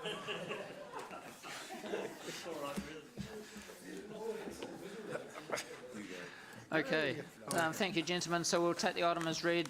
Anything you want to highlight or point out? Moved by councillor Gary, seconded by councillor Leo. Yes, yep. Councillor Gary first. Just a couple of things, Chris, or whoever I don't know who I address these to. On paragraph 3, we talk about a wetland storage and treatment facility. Can you just describe a bit more what that is? Yeah, so it's a common device just for dealing... Bespoke type arrangement?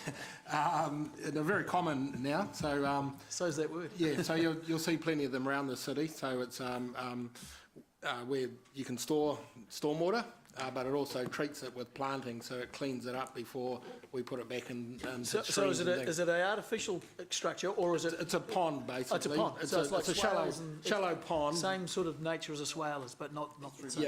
Yeah. Okay. Swales are normally parallel with the road. Yeah. This is in an area in a treatment pond. Okay, thank you. And Councillor Rob. sorry, Andrew, I just had one more. On 22, the cost of the land and construction will largely be recovered from developers and contribution process. Why does it say largely? Why is it not totally? Just causal nexus, so when you go through and do your So we allocation, can justify you can... not hitting them for everything? Yeah, Okay. so it's got a very large DC component on this one, but it's not 100%. Okay, thank you. Councillor Robb. One very quick question. Given that this if you like, subdivision, because of locating residential houses in the area started back in the 70s, how much of this cost and the work that needs to be done is remedial work? Because I assumed at the time when all this started, this land was not part of the city. It was probably outside the boundary at the time. Yeah, but these were very large rural residential type facilities. Like 10-acre blocks or something like that? Large blocks. I'm not sure whether they were 10 acres, Okay. but this particular area, the North City, not North City, North Ridge Road area, had about, I can remember, sort of 20 or 30 different blocks of varying sizes. Yeah. So is some of this remedial work that if the planning had been done right at the time when the residential blocks were subdivided and the consents were given for the housing then, if that work had been done then, we would not be faced with having to fund. I appreciate from Gary's question that most of it's going to be funded through DCs, but the part that the city has to fund, are we picking up the bill now for perhaps work that was started before it was city land, now that it's come into the city and obviously the subdivisions are going to be somewhat more intensive than they were then? Look, my answer to that is no, I don't think, because there's been a lot of time elapsed, since that land is developed like that. So, look, standards are really high now in terms of how we treat stormwater. So, back in the day, you wouldn't have treated it like we have to now in terms of the quality going into the river. And also it's about the intensity of the development. So, what we're creating over time will be intense development here with a lot of impervious sort of ground. So effectively you're saying it's a result of if our it had been our land urbanisation. back, if it had been our land back then, we would have given consents on the basis of the houses that were then constructed at that time. That's right. Lots of grass and natural ground for soakage, but we'll be intensifying it. There'll be lots of asphalt and concrete. And Okay, no, thanks. You've answered my question. Councillor Leo. Probably for Chris. Chris, I noticed last night on the news that Hurricane Michael, which came in on the USA, dropped a metre of rain within about a 24-hour period. How would these storage facilities, would they be able to cope with this sort of downpours? And what happens to the rest of the surrounding area when this happens? Yep. So Cliff will correct me if I'm wrong here, but like we do have design requirements. They are around 100-year storm events. So it will be all designed, the pond, to have the right capacity for holding that, but also overland flow paths as well. So if the ponds get overwhelmed, it will be controlled where the water goes, and it's normally a system. So that's the way we would design it. So the roading system becomes an overland stormwater flow path, because normally they'll be short duration but high intensity events. So it very common right across the city. Okay. Councillor James. Thank you. Chris, we seem to have a lot of these things in the Rototuna area. Is it because it's a wetter place? Most of the other city don't have these collection ponds. Is it because it's wetter in that part of the city? I think it's a function of just how you develop requirements to clean up water. So historically, I don't think those requirements were there. The age of the subdivision, isn't it, Chris? Beg pardon? The age of the subdivision. As well. Yeah, so it's a new subdivision, and so that just reflects the new requirements for treating stormwater. I think also, Councillor Gary raised the issue of integrated catchment management plans before. So one of the real intents of that good planning is to try and minimise the number of these ponds, because every pond we get is a maintenance sort of nightmare for us. And that's the basis of this submission here, is rather than end up with every single developer building their own little pond, just to work together to build one centralised device for the whole area. So we end up with one pond to maintain and not maybe 3 or 4. So we have only really moved into integrated capital management planning in the last 3 to 4, 5 years to try and rationalise the number of ponds. So some of it was a little bit too late in how Rototuna developed. But if you go to our new development now, we've got a clear idea about where ponds should be and a lot more strategic in where we put ponds and where they go. Because the second part of that question is like, you've got a lot of these ponds in the Rototuna area of Hamilton, and they're not fenced. Why don't we fence these things? Because arguably they'd be more dangerous than a pool behind someone's back fence. And where there's already one on, or 2 on Borman Road that I know of, there's a new retirement home and there's a new primary school going in within 50 or 20 metres actually of that pond. Yep, so this was a very topical issue around the council table about 5 to 6 years ago, and after a child got killed in a device up in Auckland, and we did a big review at that time of all of our ponds. So the dilemma we've got is, do we fence the Waikato River, which is a pond? So it's where do you draw a line and what do you fence?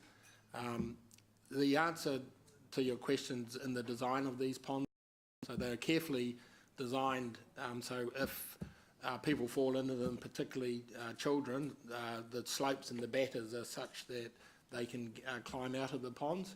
So some of the earlier ponds, the batters were too steep, and if you fell in, there'd be a problem. But a lot of these ponds are carefully designed with that in mind, so that people can get out of them. At that time, 5 years ago, we did an audit of all of our ponds, and that resulted in a risk assessment and fencing off of some ponds which didn't have the right design, but just leaving the other ponds that did the right design. So all the new ponds go in and have that in mind in terms of safety and design. So legally we're safe then? Yes, yep. So as I say, we don't fence off the Waikato River, or so where do you draw the line? So it's a risk-based assessment, but we put a lot of work into that 4 or 5 years ago. Councillor Mark. Thanks. I just want to follow on from James's question actually, because that was my original. I just want to challenge that a little bit. There's a few swales around, especially in our newer areas like Pardilla and the likes, where there's a jolly great road track that goes right down into the water. And it wouldn't take much for a toddler to drown in that. Are you absolutely sure we're being safe enough there, and what would it take just to fence those off? Look, I'm confident that's a high consideration for us in terms of our approval of engineering designs. Yep. So we do look at that. We look at batter slates. I'm looking for Cliff nod as I'm talking here. Sometimes the structures that go in those swales can be a hazard if cars run off the road. So we've had to modify a few that we've picked up in sort of post-construction audits. So we do. We're very conscious of that, and we do look at that. Yeah. Okay. All right. And secondly, it's just a procedural one. And when you get a valuation, like we've got this valuation here, do you get competing valuations on these, or we get nice. one? Sorry. We get one valuation from a reputable Hamilton firm. So depending on the area and the work, we assess which is the best valuer to do that work. Yeah. So there is only one valuation obtained each time. But can I add to that, the opportunity is always there for the other party to get a valuer as well. And in this case, they've accepted our valuation. Right. Okay. No, that's fine. Thank you. All those for? Any against? Carried unanimously. Thank you. Thank you, Ken. Thank you, Cliff. Thank you, Chris. We could rent them out, do you think? Yeah. Item 18, page 106, moved by myself, seconded by the Deputy Mayor. All those for? Any?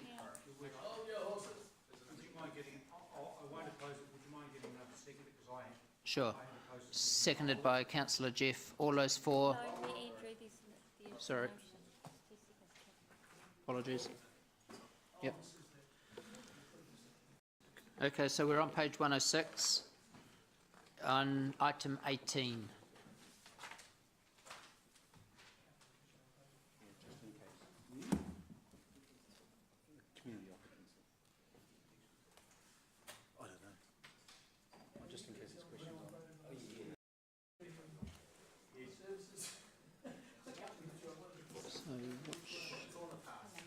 No, can someone be filling us in on just exactly what the background is on this, because... So it's CNS, so you should Yeah. probably ask for So, is there a Deputy Chief Executive, we have an amendment coming up on something here we have no information on, so we need somebody to fill us in. Ricky, is that what you're here for? No, yes, sorry. Well, we Can I need someone to please bring us suggest that it's a recommendation from the Community and Services Environment Committee, and therefore it's appropriate for the chair of that committee to speak on the recommendation with whatever support from staff she needs. Thank you. Before that happens, what I'd like is a staff member to fill us in on exactly what paper we're talking about before we get opinions. We've got the Councillor Paula who is moving or seconding an amendment. What I want to know, and what other members want to know, is exactly what community occupancy area this is about. Sure. At the time this was voted on, there was only 8 members here, so 5 members were away. So, yeah, I appreciate a lot of members may not have had visibility to it. I don't even know what paper it is. What are we voting on? I'm asking. I'm not asking about how many people were here. I'm asking, is this Kote Pacifica, or I'll take it now that No, you said so that? Rentals for community facilities and how much their subsidy should be. Yeah, that's why I'm asking staff to explain what the paper is. Yeah. Okay. Yep. So this is just a this is a recommendation from Councillor Southgate's committee in relation to the community occupancy policy review. So the policy went up to the committee on the 11th of September, and as Councillor Hamilton pointed out, there were, I think, 8 elected members there at the time, and which came out, or the resolution which came out of that committee, was to recommend for one of the 2 options which were put up by staff. That option being a 2-tiered approach in terms of rental subsidies, one tier being 87.5%, consistent with the status quo, and a second tier of 50%, which would apply to any organisations that had more than $2 million in revenue, $100,000 in terms of their surplus, and receive central government funding. So that was passed by your committee, Councillor Paula? Recommendation, yes. And Councillor Hamilton has approached me since wanting to retest that, I guess, with this wider council, which of course, because it was only a recommendation, it's not requiring a revocation, and I'm supporting him in that. Well, the information was at Community and Services in the agenda there. Yeah, but I think the fair staff, and it's not staff's fault, but members just thought this had been wrapped up and we were approving it. Now we really need to look at the whole paper again, so I don't think it's appropriate. Can I make a procedural motion that it lie on the table until we get the information circulated to support it? Well, I'm quite able to progress, but... So the underlying report isn't attached in the link that was attached to the paper yet. I'm just making a matter of fact statement. So I think we've all been caught out a little, and that none of us actually know what the heck we're talking about, and I mean that kindly. No, well, that's the thing. It's a link, and we've been caught napping here, I think, and even this worship the mayor didn't know what we were voting on, and we were prepared to vote it through. So I think that's an uppercut to all of us, that perhaps we should attach these little in the. Well, okay, I should have asked you, but we should attach these in the physical form, perhaps in the agendas in the future. So just out of defence for No, it was implied by Councillor Bunting that potentially we could change our approach. It's no one's fault. Just we have a process that was agreed by previous councils that for expediency and to save a few trees, we would attach links. Because there is a move by elected members at the time to use electronic mechanisms to read your agendas, therefore clicking a link makes a lot of sense. But when you've got a hard copy, click it as much as you like, it's not going to go anywhere. So I guess that, to quote a great Cheech and Chong movie, Dave's not here, man, so it might be a good time to review that. Because Dave's the only one that sort of really goes on about the electronic thing. If I may, can I? I think the government manager may. Thank you. The reason that documentation is typically not attached when it's a recommendation from a committee is because the committee that has put forward the recommendation had the authority to consider and make that recommendation. And as a consequence, the matter is, at the most fundamental level, been considered to have been considered. Yep. And therefore, we don't want to put papers in that suggest that the matter is open for relitigation per se from the start. So it's really to be, not just to be efficient and sustainable, but it's also to keep council attention on the matters at hand. If an elected member in receiving a report such as this does not agree with the recommendation and therefore wants to effectively revisit the discussion, then I'd suggest that future practice, the better thing might be to do for that person to make either their colleagues and the governance unit aware. Now, I may have been remiss in receiving Councillor Ryan's amendment this morning and not thinking that through. But equally, can I suggest that collectively we probably, if we want to revisit something that ostensibly has passed to the committee and we want to go backwards a bit, that we all think about keeping each other in the loop about that. So this is not a criticism of you at all, Councillor Ryan. I should have anticipated this when you brought forward the amendment earlier. Sense the discomfort in the room. Can we make a procedural motion that it lay on the table?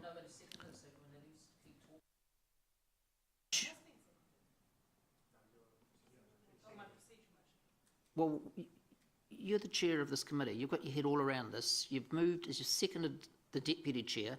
You guys are all over this. The rest of us are out here in the cold. Now you bring a procedural motion in which shuts down any further discussion. So I'm just letting members get their heads around where we are before we just shut this whole thing down. Well, as soon as you move a procedural motion, it gets seconded, there's no more discussion, and that's Let where it lie I'm on the trying to stop table you. until the council can come up to the position where they feel comfortable to discuss it.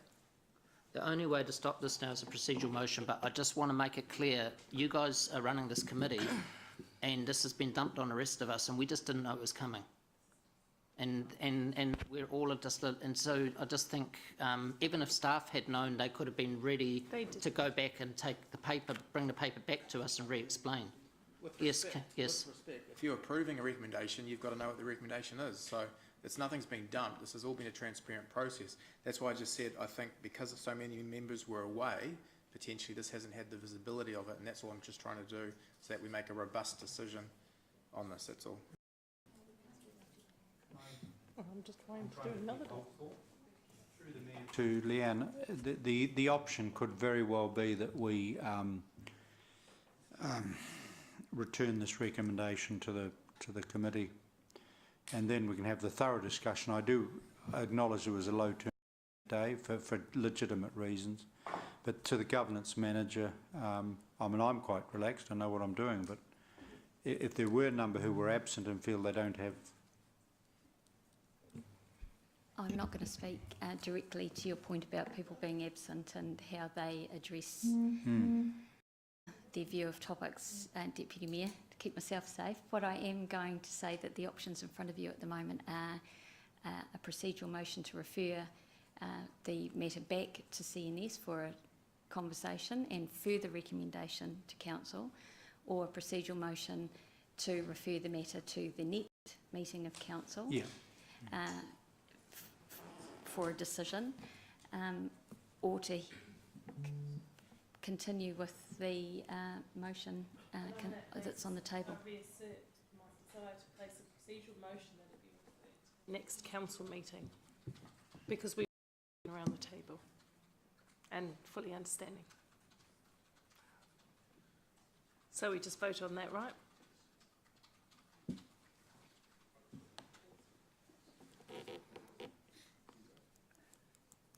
So we just vote on that?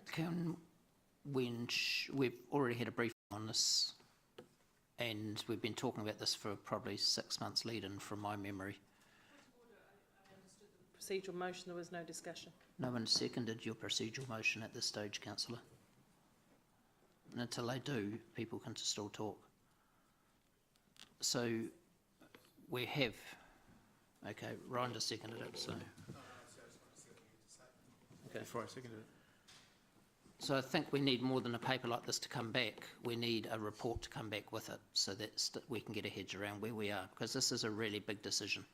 This really does change the policy dramatically. And I understood that most councillors were on this journey and that we were comfortable with where it was heading, and then it's just been reversed out today. So it's been proposed to be reversed out today, so I just think that we do need another report back to bring us up to speed when it does come back.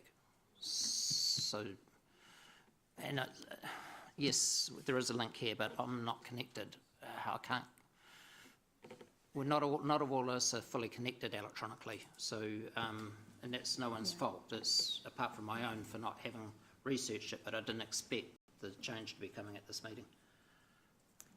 If I may, Andrew, I think the key thing is what you just said there, because the expectation is not that we would have to find the link now, but that elected members, frankly, would come to the meeting prepared to make a decision on the matter. Now, I think actually Councillor Bunting's hit it on the nail really when he says that probably some members are indicating that they've feeling a bit wrong-footed in this matter. So it's up to you as chair now whether you entertain a procedural motion or not. Councillor Ryan. I think if it brings it back and everyone has a discussion about it, then I'll second Councillor Paula. That's all I'm wanting to do, is just have a discussion. Everyone's got visibility to it. I'm not wanting to draw it out any more than it needs to be. Anyone else want to add anything? It's been seconded. Can I no clarify? One seconded. Just nobody's seconded. Oh, you have. If it's going to bring it back and we'll have that robust discussion, then I'm happy to second it. Okay, all those for. Can I? Sorry, can I just be really clear? Can I clarify that the procedural motion is to bring this matter back to the next meeting of council, just as we've written it? Yes. Thank you. All those for. Any against? Carried unanimously. Item 19.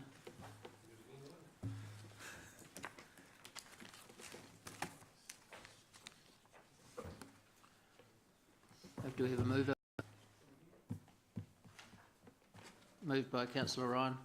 Do we have a seconder? Seconded by Councillor Mark.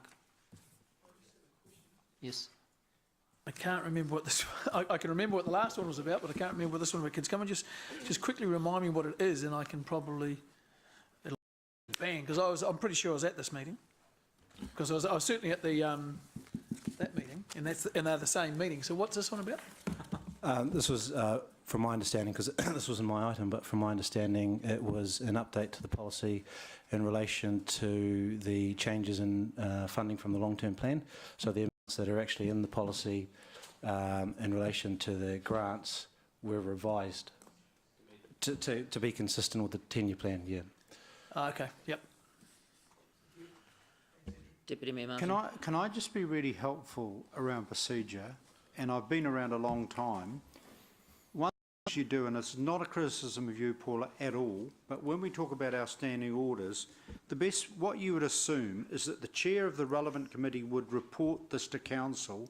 They would explain the recommendation. If there was any queries, they would then take questions at that time. Given the fact that we're committees of the whole, so most of us have been, in that case, it was a fairly low turnout, so legitimately there were not others. And then what I would do, if I had a problem, I'd have brought the order paper from the Community and Services. But I just think perhaps when we do we just get into a process on anything like this, that it's sort of given that the chair would move and report, and I think that might help. And then obviously at that point, if the chair's had new information, then he or she may be able to impart that. I think in this case, was pretty straightforward.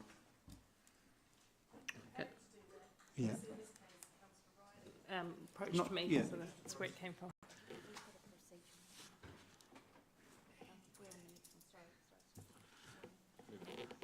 Okay, so we have a mover and a seconder. All those for? Any against? Carried unanimously. Okay, and item 20, page 108. Have we done everything again? Okay. Okay, so we need to move a time extension, moved by myself, seconded by this Deputy Mayor. All those for, any against, carried. Councillor Robb, is an apology from now forward from this part. Is there any other apologies? Sorry? From 5:30 for Councillor Ryan. Apology for now. 10 to 5, I'll have to get away. 10 to 5 from Councillor Leo. 5.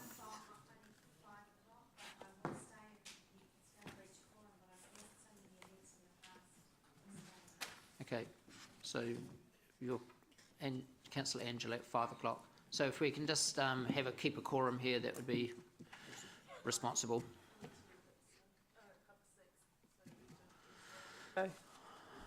Okay, so we'll accept those apologies. Do we need a mover and second for the apologies? So move by myself for the apologies, seconded by Deputy Mayor. Did we get that done? We did that. We need to do resolution. Okay. Resolution to exclude the public, moved by myself, seconded by Councillor James. All those for, any against, carried. Okay, we'll stop until 10 to 5. Sorry. Right.